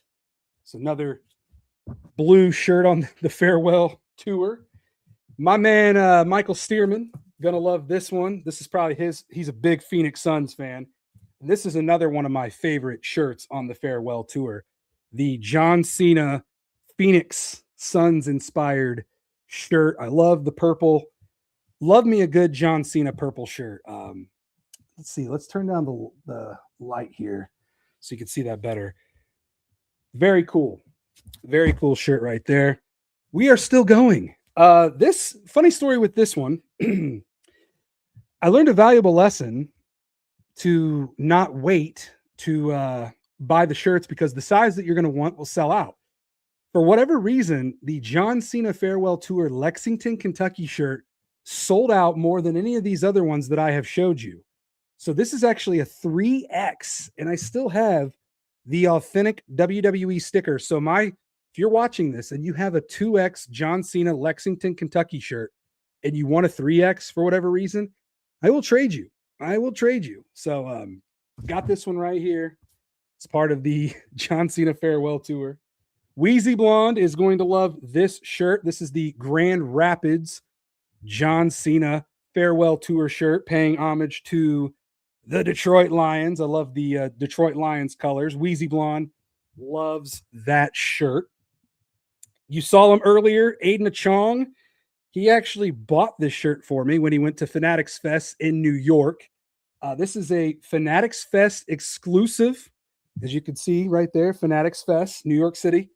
So this was not made available on the Farewell Tour WWE shop, just like the two shirts in Saudi. I don't have those because they were not made available. But Aidanachong, good dude, good friend, bought this shirt for me. Of course, I paid him back. But adding that one to the collection really means a lot. And then Jared Giles, the WWE Human Encyclopedia. This was his favorite shirt on the tour. Shout out to David Robinson in the 90s San Antonio Spurs colors right there. This is probably another one of my favorites. It's got the silver glitter. It's just a really well done design shirt. Now, some of these shirts, they could be a little plain, little blah, but that one's really well done. And then we've got the two from New York. This one's the New York Jets inspired SummerSlam colors. He wore this the night before SummerSlam. And then, of course, his banger match against Cody, he wore this one. So this is a really cool John Cena t-shirt. Got the New York Giants inspired colors there. The shirts are piling up over here. This one right here is the Montreal when John went back to Canada. So we got that. I think this is maybe hockey inspired. I'm not a hockey guy, but whatever the team is in Montreal, I think that's their colors. All the hockey people are going to come after me now. International, Dublin, Ireland, right here. Got the Ireland colors, the green, white, and orange. It's a pretty cool John Cena farewell tour shirt. I know I say that a lot. And then you got this one right here from Lyon, France. Lyon, France. Another one that has blue on the collar and the sleeves, which I think is pretty cool. The Lexington one is built like that too. So that is that. And then this one right here, Paris, France. It's a cool shirt. Got the Paris, France flag colors right there. We're still going. We are still going. Brock Lesnar guy. He loved this shirt. This is the Last Time Is Now Chicago Cubs inspired design. John Cena's last SmackDown in Chicago. So that's another monumental shirt on the farewell tour. And then here's a little hometown, Springfield, Massachusetts, where John Cena played college football. And of course, he's got the number 54. That was the number that he wore when he played football for Springfield College. This is a really cool paying homage to John Cena's upbringing. Really like this shirt a lot. I think this is a really underrated shirt on the farewell tour. And then these next two shirts, I was there for them. The Pacers pinstripes, the WrestlePalooza yellow shirt that John Cena wore. I was there for that, and they had an alternate one as well. So I went ahead and was like, you know what? I'm buying every other shirt, so I might as well go ahead and buy this one. So still has the tags on it. Haven't even wore that one yet. Man, thank you all so much for still being here. I hope you're really enjoying the John Cena Farewell Tour collection. This shirt right here. My goodness. Stone Payne Productions loves this shirt. Got the kangaroo on it. This shirt cost me so much money because I didn't buy it when I should have. It sold out because we all saw that Perth, Australia crowd. So I had to go on eBay and buy this shirt off of somebody who sold it to me and then mailed it to me. So this is actually probably my most prized John Cena shirt in my entire collection because of the story and the hassle that it went to get that one. And then LA Knight Girl and JPJ, they love this John Cena Boston. This shirt is very, very cool. It's got the banner on it with all of John Cena's championship victories paying homage to the Boston Celtics. And of course, John won the Intercontinental title wearing this shirt and becoming a Grand Slam champion. Now, the last shirt that I have that I have in person is his final Raw, Madison Square Garden, the New York Yankees inspired shirt. Even though I'm a Boston Red Sox guy, this shirt is really well done, paying homage to the great Bambino, Babe Ruth. So my San Diego Survivor Series John Cena shirt is on its way, and I already have ordered the final match shirt in Washington, D.C. that John will be wearing this Saturday for John Cena's final match. So there is my John Cena Farewell Tour t-shirt collection. Like I said, every shirt that has been made available on shop, I have bought. So I plan on doing a really cool video of me wearing all the shirts when I get all the shirts. So stay tuned for that content. And I think that's going to do it. I think that's going to do it for episode 200 of WellsMania Podcast. I really enjoy everybody for sticking around. This is almost a 3-hour episode of WellsMania, but there was so much going on in this episode, and it's John Cena's final match. So I just wanted to dedicate this entire episode to the greatest wrestler of all time, one of the biggest inspirations in my life, John Cena. Thank you. Thank you, Cena, for everything. Saturday night is going to be an emotional, very emotional night, and I will be watching it here in the confines of my home with my wife and my son, Theo. So it'll be really cool watching it with them. And I already told my wife, Theo will be crying on one shoulder, and I reserve the other shoulder to cry on. So both your son and your husband will be crying on you when John Cena rides off into the sunset, hopefully beating Gunther. That is what I want. That's what a lot of you out there want. A lot of people who were on this episode want John to win as well. I think Stone Payne was like the only one that wanted Gunther to win, but that's Stone Payne Productions. So yeah, I've been lucky enough to meet John Cena on several occasions, drink a PBR with him, just, thank him in person multiple times. Every time I met him or saw him in person, I would shake his hand, look him in the eye, and tell him thank you. And yeah, I've been to several WrestleManias where I got to see John Cena wrestle live, and I was there at Vegas with my wife to watch John win number 17. So that'll always be something I cherish forever. And, just, I can't believe that John's career is almost over. 23 years I have been a fan of John Cena. No other wrestler has impacted my life quite like John Cena has. And I even had a basic thugonomics era when I was in high school and early days in college, put out my own rap album. 50 Cent and John Cena were the two that inspired me to do that. I know, a very unlikely duo, 50 Cent and John Cena, but yeah.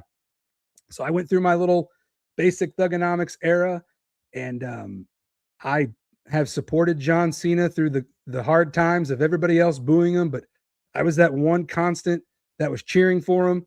I never flip-flopped on him. I stood true to him, and I just can't thank you enough, John, for everything that you have done for me and for everybody over the past 23 years. So hopefully Saturday night's main event is everything that you want it to be and more.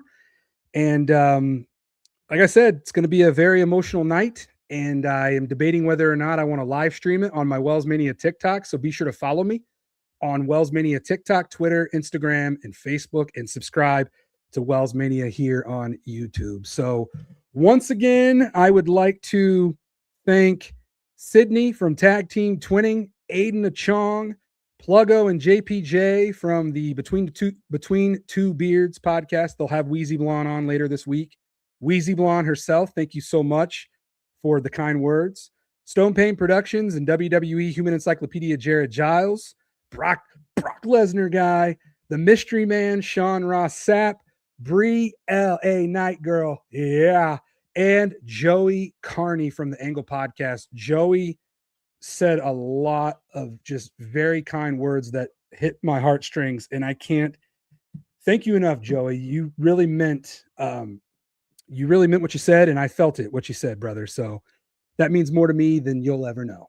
But thank you all so much for running wild with me as my special guest on a star-studded episode 200 of WellsMania Podcast. I hear my son crying. I hear my wife probably making dinner, wondering, when am I going to wrap it up? So thank you all so much. Enjoy John Cena's final match. Thank you for enjoying this episode. And episode 200 wouldn't have been here without any of you. So thank you all so much for caring about WellsMania. And you can book me on Cameo. I am running wild on Cameo. If you're looking for a fun Christmas idea, book WellsMania and we'll do a fun little video, and we'll make somebody's Christmas one they will never forget. So thank you, Cena. Thank you, everybody. Until next episode, take care. Stay positive. Run wild. Never give up. And dominate the day.